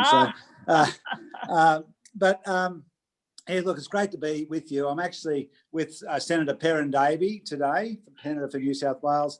We're in Tumut, which I've got to say is a beautiful part of New South Wales. And we were here for a couple of reasons today. One was to launch one of the innovative models we have for delivering primary health services, one of 5 trials that we funded in the budget. And the one we looked at today was called the Snowy Fields site, which is a regional partnership between Tumut and the surrounding small towns of Adelaide, Tumbarumba and Batlow. So excited for that, and also here for another exciting announcement, which was the launch today of round 5A of the mobile phone black spot program. And so most of your viewers would be aware that in 2013, the coalition government set up a mobile phone black spot program.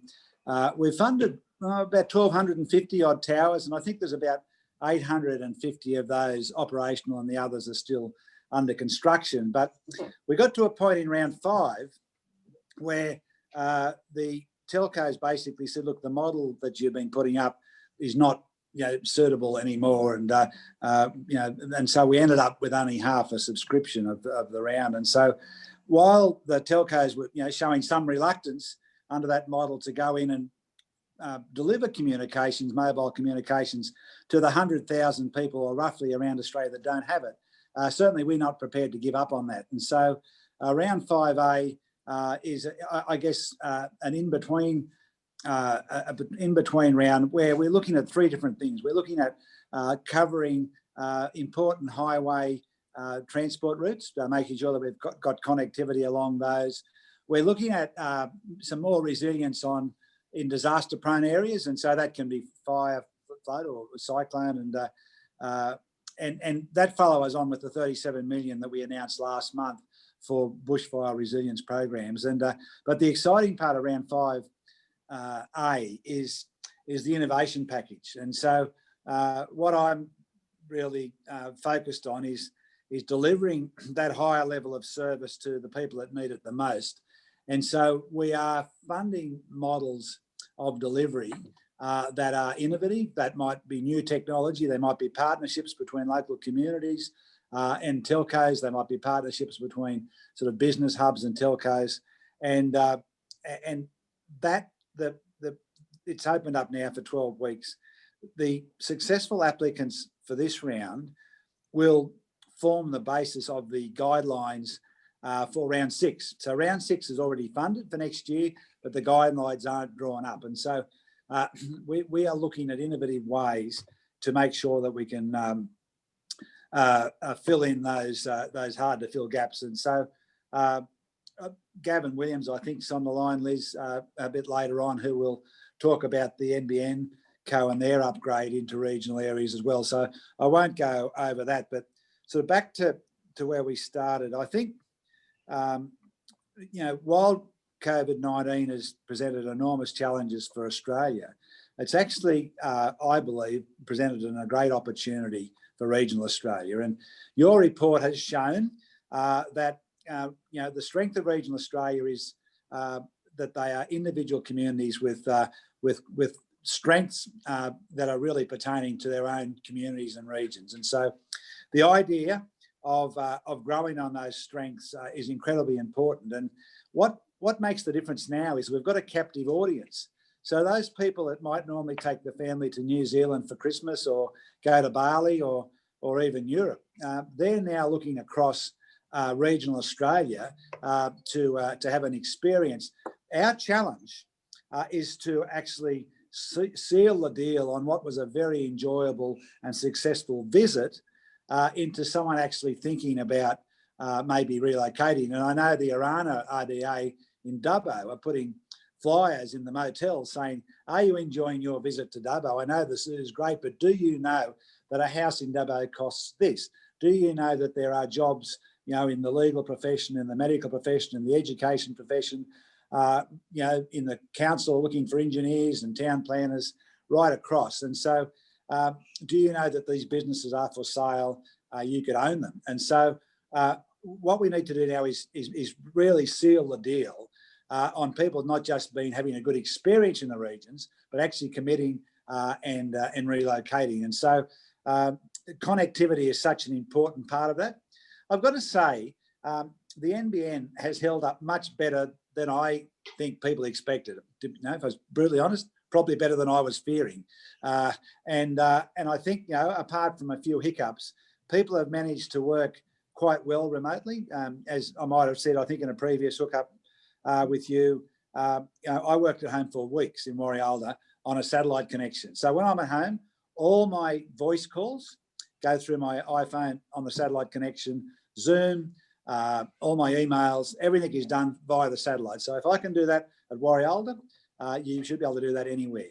And so we've found that you can be connected to the rest of the world, not only just the capital cities. And so what people are realising is that, in dollars and cents terms, regional Australia has been a smart investment.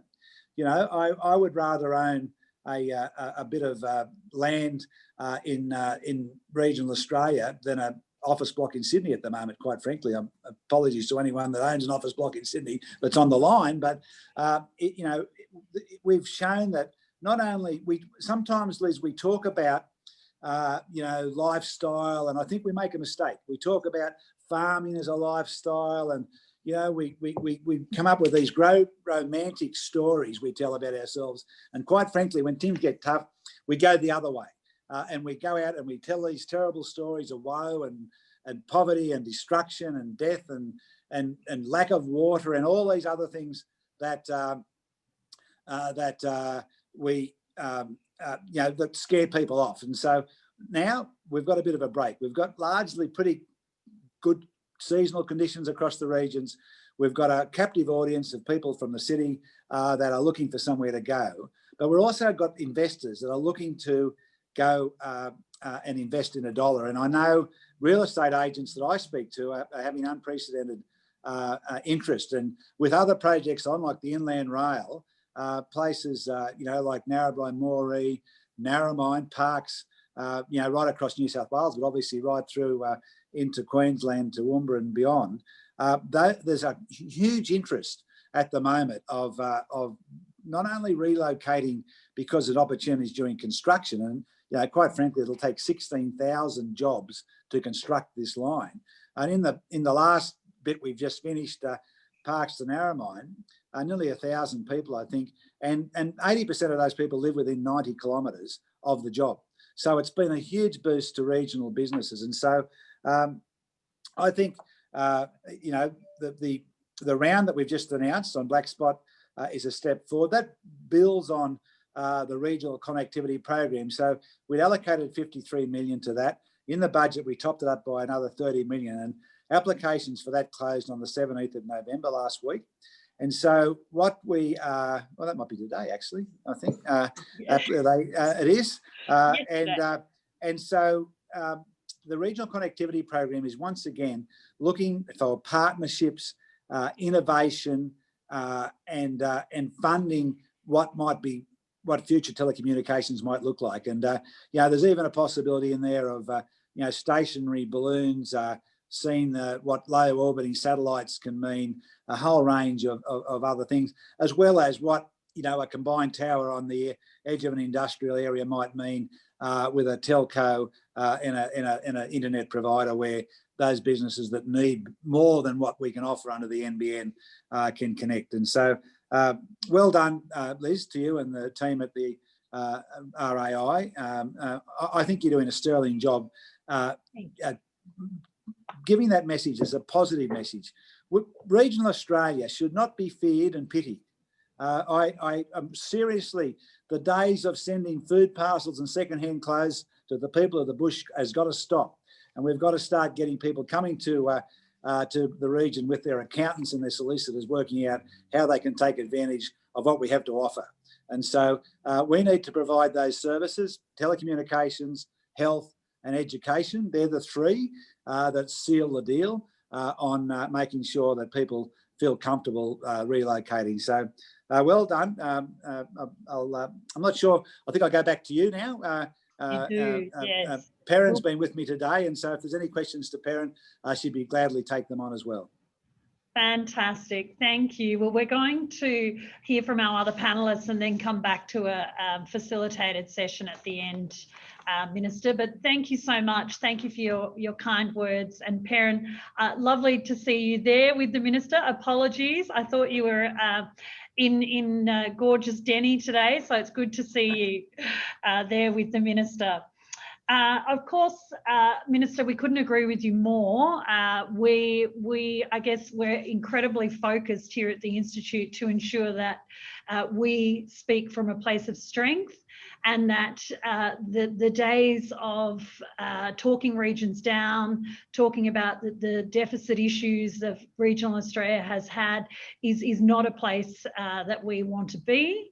And certainly what we've seen both coming through in our recent reports from the big movers and more recently from the banks and CoreLogic data, we're seeing enormous amount of data that's indicating that the movement is happening.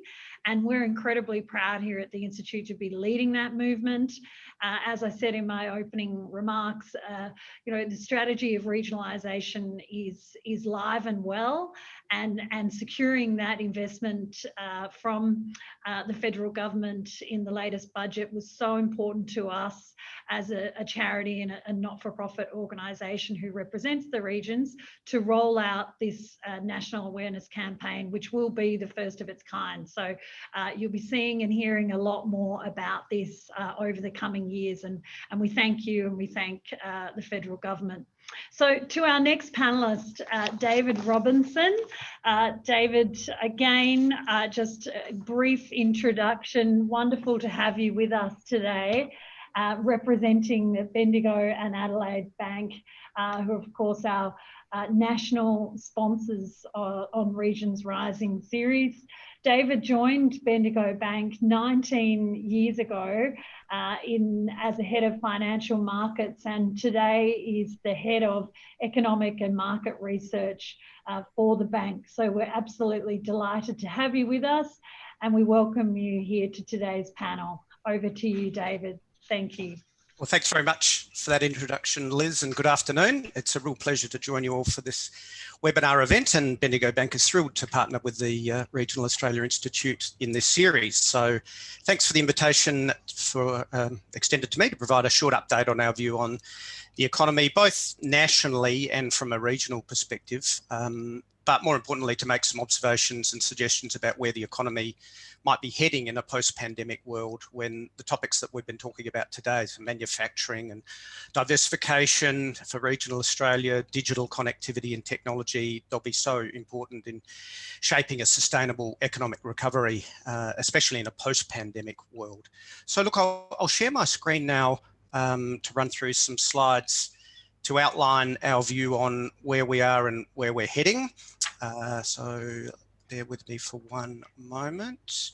Hopefully that comes up on the screen now. Look, obviously we've all just been through the largest global recession in 90 years. It's been the largest economic contraction in Australia in living memory, but nevertheless there are some I think there's been some progress in particular over the last month or two that shouldn't be ignored, and so I do want to extend some very cautious optimism about how that might pan out going through to 2021 and beyond.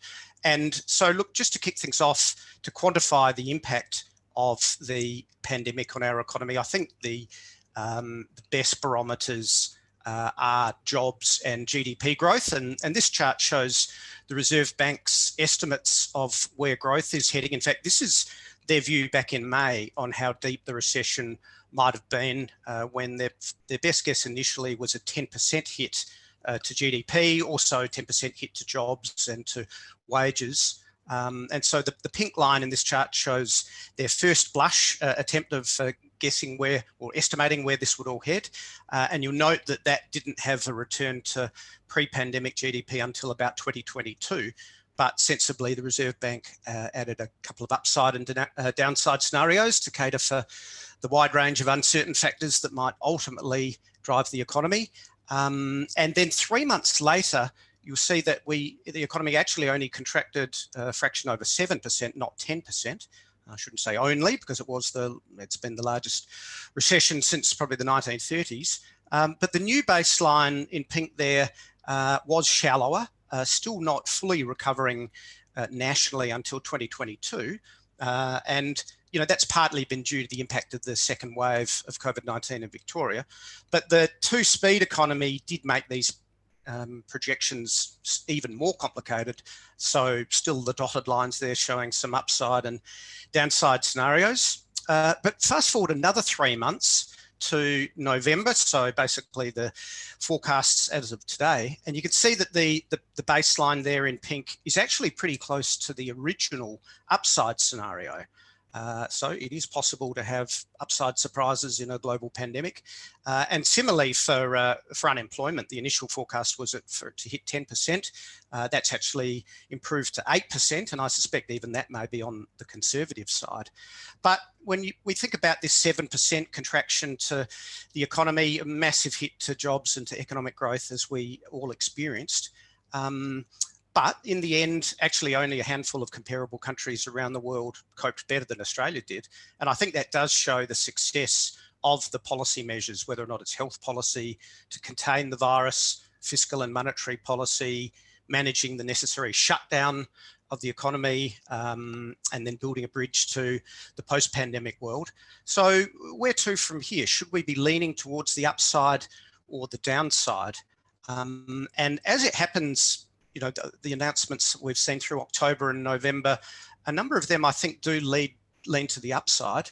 And to list a couple there, I think further good news on the vaccine front would help in that respect. It's certainly been very good news over the last couple of weeks. And I think we get the AstraZeneca trial results out over the next few days. So hopefully that keeps building.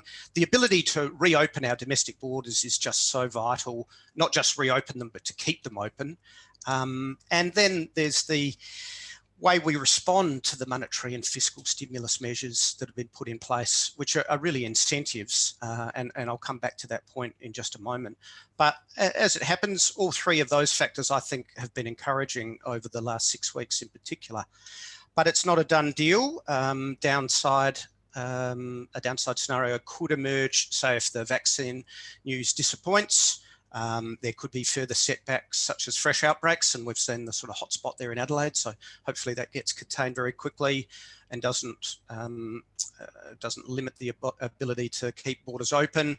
There could be escalations of trade tensions with key partners. So, you know, I think the downside scenario, we don't need to, I can't underestimate that. And we do have the reality of precious little international tourism for some time. Net migration will probably be very low this year, and so population growth is something I want to cover off as well. But overall, the post-pandemic economy, once we get past a viable vaccine, may well follow that upside scenario. What I would call the COVID-safe economy that we're in now is going to be a little more subdued. But look, just to cover off on the likelihood that we're all going to respond positively to the fiscal support, and there's been no shortage of it.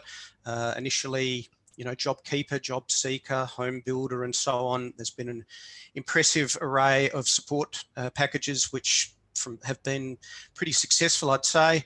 And that was all built upon with the federal budget, with an incredible 11% of GDP worth of spending. So over $200 billion worth of commitments there. Which is a record peacetime deficit. Absolutely the right time to support our economy from a once-in-a-century shock. I assume that's the right frequency going forward. But, you know, if you're concerned about the size of that deficit, the two comments I'd make are, firstly, you know, the green lines there show the cyclical nature of budget surpluses and deficits. And I thought it was really important and to be applauded, the federal government's commitment to keep fiscal stimulus coming and not to return to budget repair until the economy is back on track, with the unemployment rate perhaps back closer to 5% nationally. And the other observation I'd make is, if you're worried about the level of government debt that is going to come from all of these support measures, I think it's worth noting that because interest rates are not just at record lows, but pretty close to zero in terms of government borrowing money in wholesale markets, helped by quantitative easing, the actual interest bill on all this debt is moving lower over the next couple of years, both from where it's been over the last few years and a lot lower as a percentage of GDP compared to where we were in the mid-90s, coping with the recovery from the 91 recession, which was a very slow process. So, you know, I'm certainly not concerned at all about the debt levels in terms of government debt, in particular being a AAA rated sovereign entity. Again, the support measures in many respects are incentives. The tax cuts are incentives for households to spend. Businesses have incentives to invest and to hire through instant asset write-off and through the wage subsidies. So I think we do need to address the question, will we all take the bait, both on a household and a business level? And our bank undertook a survey of our customer base through our My Voice survey, where amongst a range of other questions, we asked households, what do you expect to do with the extra money that's coming from tax cuts and from other federal budget measures? And it was interesting to see the responses. It was a pretty good sample size, over 1,500 responses, and almost exactly half from regional and remote locations and half from urban locations. But around about 20% said they would spend the money. Around about a third said they would save it. Another 20% pay down debt, and about a quarter paying some bills. And the data, regional versus urban, was fairly similar or fairly evenly distributed, although regional customers were, or regional, those surveyed from regional locations were more likely to pay bills and less likely to save the tax cuts. So look, you might look at that, that 19% savings rate and wonder if that's enough of a kickstart to the economy. But I think it is worth noting that money saved or money paying down debt is improving household balance sheets, which is always a healthy thing, and also paying bills, which is around about a quarter of the respondents. You know, those bills would have had to have been paid, so that would probably have come from debt or disposable income anyway. So, you know, if you combine those thoughts with the latest strong retail numbers we've been seeing on a national basis, and also the pickup in consumer confidence, which is actually up to a 3.5-year high, I do think that household spending will continue to pick up and respond to the stimulus measures. And similarly, business confidence in the latest survey is up to an 18-month high. So I'm fairly hopeful that the massive budget spending will complement other support measures and will help to drive household activity as well as business activity, especially in the post-pandemic economy after a viable vaccine is rolled out. Look, the last point I wanted to make is on the topic of population growth, which we've already called out is moving in the right direction from a regional perspective. And you know, nationally, I think the lack of net migration and slower population growth for the next year or two is a challenge. But it's more so a challenge, I think, for the larger capital cities. Look, we've seen 1.5 to 2% population growth nationally for over a decade now. In the federal budget, they've got a forecast of population growth going down to, I think, only 0.2% for this year, then very slowly recovering back up to about 1.5% by 2022. But I do think, you know, having suppressed COVID-19, and pretty much all those cases are in capitals, not in regional Australia, aren't they? That's certainly going to help how quickly we can join travel bubbles and return to trend population growth. But more importantly, you know, from a regional perspective, and we together with the RAR and others have been arguing for some time that, you know, having 40% of Australia's population in 2 capital cities is a barrier to Australia reaching its full productive potential. But as this chart shows, and my apologies to the top half of Australia, it didn't quite fit in. That was just a formatting issue I had. But there's some wonderful rich data that you can access through the ABS website here. But what that does show is just the opportunity for further decentralisation and for a better distribution of the population growth. So we'll we continue to advocate for policies, as we've just heard from the Minister, to encourage greater population growth in regional Australia, infrastructure investment, soft infrastructure, healthcare, education, and in particular enabling the regions via technology. Again, as we've just heard from the Minister on digital technology and comms. So, you know, a range of incentives to support, to help people to live and work and innovate beyond the capital cities, to help even up this map a bit. And look, just on the population growth rate by region, it's shown in the chart. Again, this is for last year. In red is 2% population growth plus, orange for 1 to 2%. And I think they should be the sort of aspirations we have quite broadly. And that was making progress ahead of COVID-19. But since March, we've actually seen a sharp rise in demand for regional property through our branch network and through anecdotal evidence through the network, and also through property prices, which I know we've already touched on a little bit. But you know, at the same time, through COVID-19, that the average dwelling price in Melbourne has fallen 5%, and Sydney probably about 3.5%. There's actually been a year-on-year and a 6-monthly rise in prices in regional locations, and the volumes back that up. So look, I'm pretty confident that regional population growth, demand for property will continue, not just through the COVID period, but beyond. And a lot of that is assisted by technology, enabling us to work and run businesses wherever we want to, not just near crowded capital cities.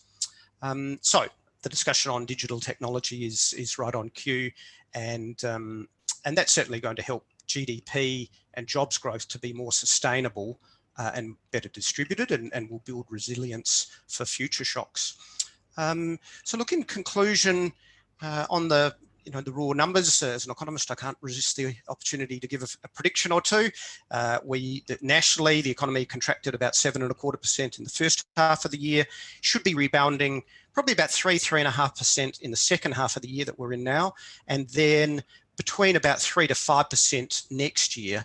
And that's subject to some of the variables that we've already touched on in those upside downside scenarios. Unemployment nationally has probably already peaked at about 7.5%, but will remain elevated in this COVID safe period ahead of what should be a stronger recovery in the post-pandemic world, and regional Australia should continue to see that strong demand for property. And again, the Minister touched on tourism, the fact that we'll be doing domestic tourism, not international, and typically Australians like to do that in the regions. So look, thanks again for the opportunity to share those brief thoughts on the path ahead. Some very cautious optimism, so always good to have a disclaimer when I've got that. But as we've seen, not all the surprises are going to be on the downside, and we can certainly put the odds in our favour by building the productive capacity of the nation, a good portion of which will be lying in regional Australia. So thanks again, Liz, and I'll unshare the screen and look forward to Q&A. Thank you, David. Such an interesting presentation there, and I know I've got a number of questions to come back to you with in our Q&A facilitated session, but it was a lovely segue to our third presenter, Gavin Williams, who I know is on the road and joining us here. Here's Gavin, welcome to you today. Thanks, Liz. Good to see you. So look, just very briefly, again, a formal introduction to Gavin. He was appointed to the Chief Development Officer of Regional and Remote in October 2019, bringing more than 5 years experience with NBN Co, but 25 years experience in the telecommunication industry. Gavin and the team at NBN Co have also been long-term partners of the RAI, so we're absolutely delighted to have you with us today. So over to you, Gavin. Thanks, Liz. And yeah, 25 years in the industry. It's actually more than that, but I think it makes you sound much older if you said 30 plus years in the industry. I'm actually coming to you from Tower Block in North Sydney. So as the Minister said, he'd much rather be in regional Australia, so would I, but off to Bathurst and Orange tomorrow, can't wait. Perhaps segueing from some of the comments that have been made, yeah, for sure, COVID has really accelerated some of the trends that we'd all, kind of predicted over multiple years, just happening in a matter of months. Things like telehealth, online shopping, skills training, video conferencing your mum rather than picking up the phone, and of course, studying from home and very importantly, working from home. NBN did a survey a few months ago that showed that 81% of people changed the way that they thought about work-life balance, and 67% thought that they'd work more from home. Next week, in fact, we're going to be releasing a major survey around attitudes around flexible working, and it'll show, I think, that COVID-19 has really opened people's eyes. And just as a sneak peek, the survey will show that 47% of folks surveyed have been thinking about relocation, but now with the lived experience through COVID, something that previously didn't seem feasible is now feasible. So that's a marvellous thing. You talk, Liz, and the RAA have long advocated for a multifaceted range of imperatives really that need to land to make regional Australia a really fully fledged foundational opportunity for the country and a decentralised workforce. Livability is one key thing, and competitive infrastructure for businesses is another. And the Minister touched on that as well. So a few updates from NBN over the last little while. We've learned from COVID, and we've identified opportunities with low interest rates and opportunity to pump prime evolution of our business. And we announced recently a very ambitious program to upgrade part of our networks to push fibre deeper, $4.5 billion program, and about a half of the upgrade, in fact, is going to be into regional Australia. And matter of fact, as part of our broader operating plan and business plan, we'll be investing over $2 billion in regional Australia in several areas. That includes the upgrade of fibre to the node to fibre to the premises on demand, and about 1 million premises in regional Australia there. Part of our baseline program includes significant sums in the upgrade of fixed wireless capacity over years. We've also announced a $300 million co-investment fund so that we can work with councils and state governments and the Commonwealth to further grow our fibre infrastructure and push fibre deeper into regional Australia. And very importantly, part of a $700 million package of business fibre zones, which is really the single-minded message I'd like to impart in my few minutes here. Before I do, if you can go to the next slide, just another update, and I think an important role for NBN. Looking at the impacts of Black Summer, the devastation across vast swathes of Australia, but not least in the southeast of New South Wales, we identified an opportunity to provide a more permanent presence to support bushfire recovery in that area. And we launched a couple of weeks ago NBN's first community hub in regional Australia. We've got our staff out the front there. So it'll support in the near term, it's a great opportunity for local residents and businesses in the region to help them recover and operate as a relief centre for bushfires. But our hope is that over time, in fact, this will serve as an innovation hub for local businesses. And it'll also inform us on ways that we can build or partner with other entities across the country to support innovation in regional Australia. Perhaps if we jump 2 slides on, please, to the business fibre zone. Next slide. Just in the interest of time. So, sorry, back one. Just so, what are business fibre zones? There is no business that I've spoken to that is not going through a digital transformation. Everybody is, whether it's a traditional, what you might think is a traditional manufacturing business like building agricultural equipment, through to professional services and conveyancing. Agricultural equipment manufacturers are using computer-aided design and needing to upload designs in the cloud. Conveyancers are needing to, just about all conveyancing's online. The digital transformation is upon the length and breadth of enterprises.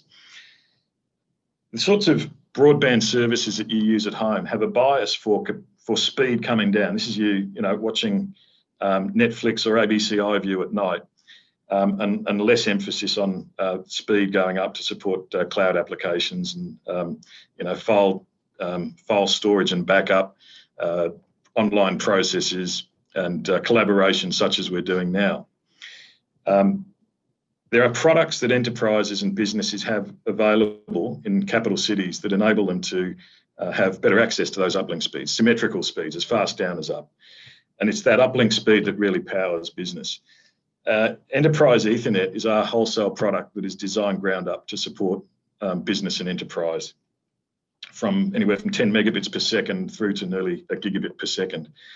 In the past, businesses in regional Australia may not have been able to access these kinds of services. In the past, if they did have access to these services, they may have had to pay thousands of dollars to connect their business to fibre.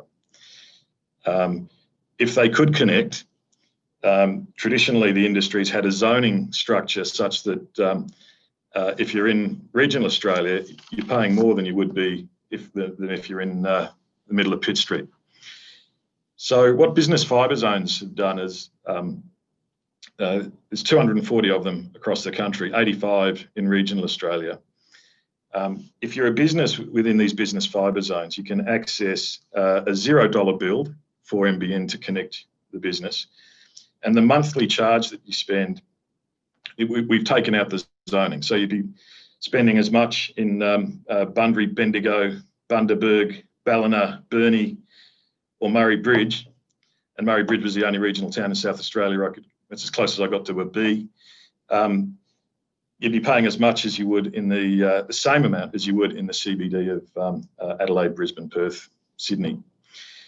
So that has the implication of up to 67% discount at a wholesale level off what they otherwise would have been spending prior to this release in the end of September. So it's all about enabling globally competitive regional towns and cities. So we're delighted with the range of business fibre zones that we've released so far, 85 in regional Australia. But there are more towns and cities than that. So we've also introduced a $50 million fund to co-invest with local councils and states to expand our business fibre zones, create more and expand them.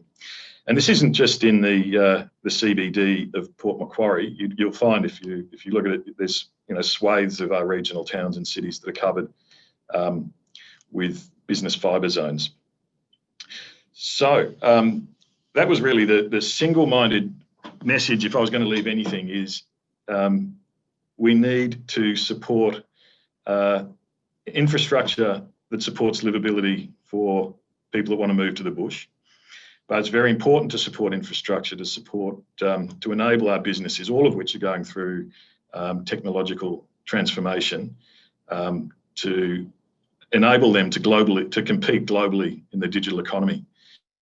So you can find out more information, nbn.com.au/business fibre, and find out how NBN is pushing fibre deeper and supporting, as I said, globally competitive regional businesses. Liz.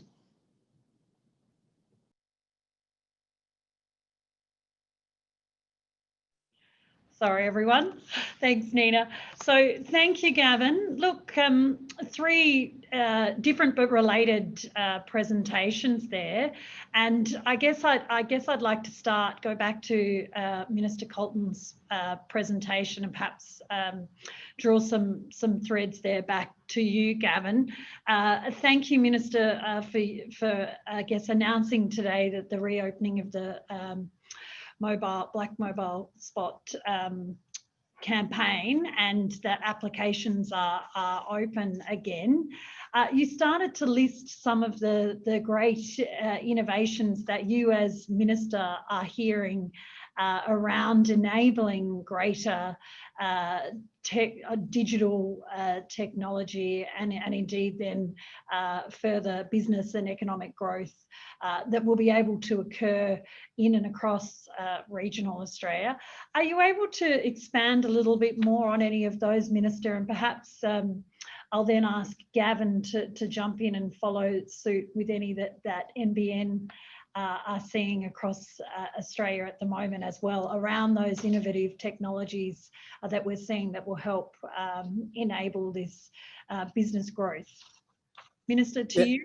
Yeah, thanks, Liz. You know, I think we will see, you know, what I'm seeing around now is the increased use of data by some of our traditional industries. And I was at a silo manufacturer in Gunnedah a couple of weeks ago.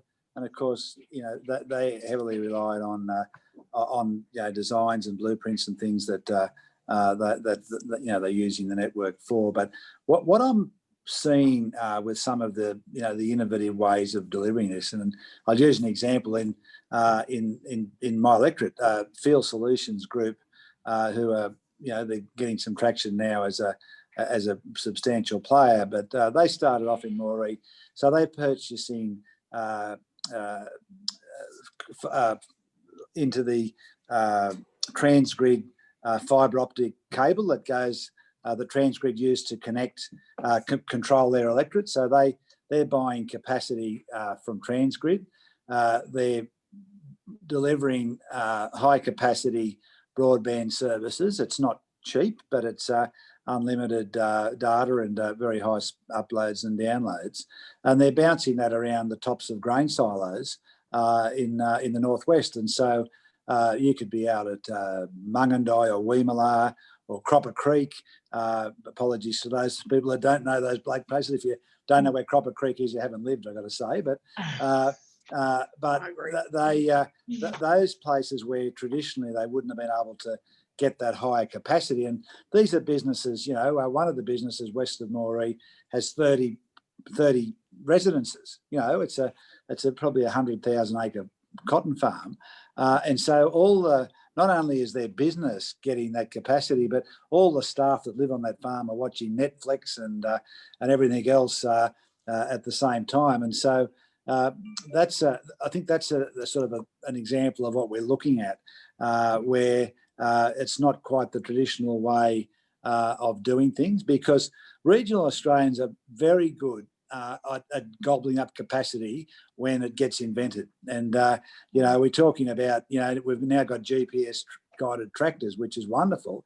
But maybe the upside or the downside is that the operators are generally watching Netflix while they're going up and down on a satellite guided tractor. So when you go to make a phone call, you're competing on that same tower with that data use. And so, you know, we've got to just keep increasing the capacity so that when we think of different ways of using it, it's sitting there. Thank you. Gavin, over to you. Yeah, and I just think that there's, you know, kind of alluding to some of the comments the Minister made, the imperative is that parties are able to work together in probably more flexible business models than you might see traditionally, because it's, you know, it's a truism in regional infrastructure that if you go it alone in silos, then it's not going to be as efficient. Metaphorical silos, not literal silos. You're not going to be as efficient as and probably have as good an outcome as if you do combines. Hence, you know, we'd be interested in exploring synergetic opportunities with mobile black spots and working with other parties, such as the Minister raised, using, you know, enabling us to mutually benefit from respective assets. And just the only other thing to add is the question was around other interesting examples. I mean, there's an imperative to support the growth of digital agriculture, and a lot of telecommunications businesses are tuned to coverage on roads. Well, it's basically coverage where people live. So the NBN traditional model is to get to the farmhouse. You know, mobile operators' traditional model might be to cover a town for mobility in the road. But, you know, a paddock where there's nobody, you know, isn't as great a market. So there's some innovative companies, and I'm thinking of someone like Zedify and Wagga Wagga, who and there's others looking at how to leave no paddock behind, and that's an area in our ag strategy that we're leaning into as well, to understand how we can support that imperative for the great economic outcome that an opportunity that presents itself there. Liz? Thanks, Gavin. I might just stay with you for a moment. Obviously, it's been a busy time for NBN, and congratulations on the investment and announcement around the business zone. But also, I really wanted to congratulate you and the team at NBN on the community hub that you've just launched in Batemans Bay, and I know you touched on that. Just share with us how that was received at a community level. Oh, look, really humbling. I mean, and my concern was we kind of left it too late, but you can't move in the Eurobodalla Shire without, finding firsthand people that have been impacted by the bushfires, and recovery is slow. So it's important for all of us to recognise that that nature is service providers. It's something that will take years to recover. So still very relevant in that the role of supporting recovery. The people that have shown interest span from seniors committees that are looking to better engage with digital technology, through to innovative new startups that don't have space for themselves and are looking for support to support that innovation, and local businesses looking for information about how to jump on business fibre zones. So we've been really blown away by the support from council through to community groups on that centre. And to be fair, I think we're still learning together with what the particular right to play is and the role NBN plays in innovation, but something we're committed to for the long haul. I'm really delighted in that, and obviously we've got David from Bendigo and Adelaide Bank, and NBN are also members of RAI's Regional Australia Council 2031, and the council was really formed to ensure that corporate Australia was prioritising regional. And examples of I think, the community hub that NBN and regional hub that you've launched is exactly the type of thing that we've been talking about, and that we've certainly been talking to Minister G and the team, his team and the government around understanding and I guess reimagining what the new decentralisation/regionalisation policy may look like for our country moving forward. So I think it's a really great example, and I think we'll start to see a lot more of that across regional Australia. So I really look forward to keeping tabs on its progress, Gavin, with you and the team. But look, we're starting to run short on time, and I'm really want to draw David in here and come full circle. I loved your presentation. Love to see that I guess we've been much closer to the upside data rather than the downside data that you presented. And I think all of us have been humbled by the way that Australia and our leaders, I guess, have navigated Australia's course through COVID. I think you mentioned in your presentation on a global standing, we've stood well and perhaps surprisingly, I guess.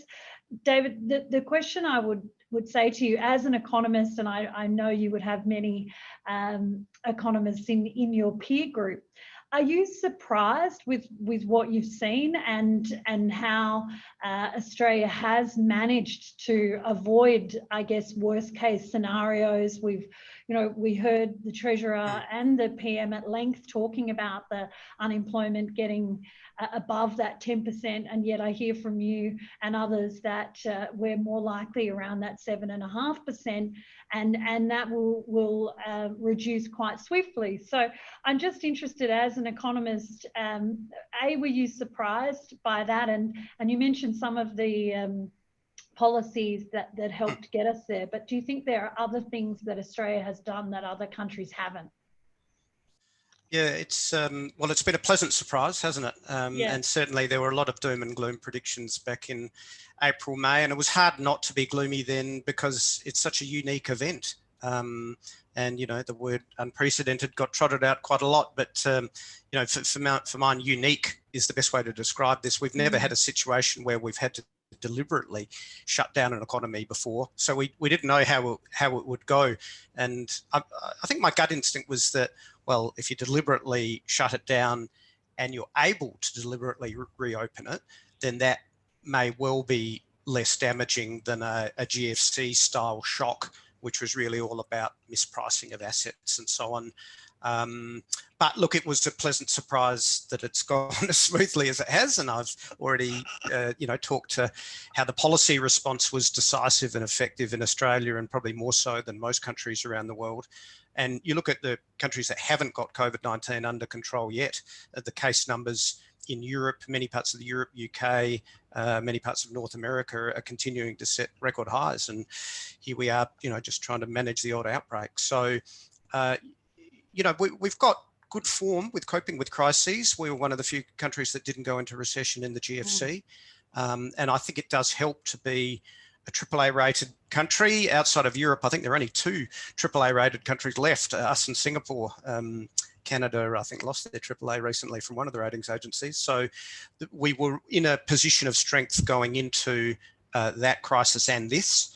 I don't know that I want to sound overconfident on the jobs number, in that it's probably peaked at 7.5, and there are uncertain things that could happen, but never. And at the same time, you know, youth unemployment's too high, employment is too high, but nevertheless, I think we've coped from a policy perspective very well. The fact that it was a united policy too, whether we had a national cabinet, which brought everyone together. The fact that industry responded, I know through the banks with having sort of a deferral of loan repayments, but you can apply that principle to other industries. So it was a we're all in this together moment, and I think that's the way we responded. So let's hope that continues to be a successful policy response.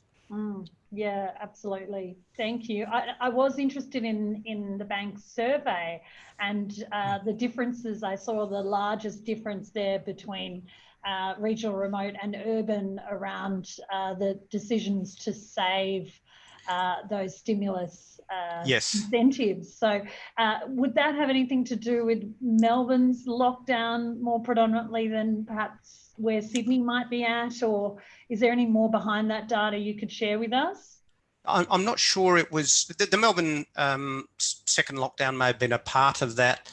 I suspect it's more to do with I don't want to make a sweeping statement, but it was more to do with an attitudinal difference.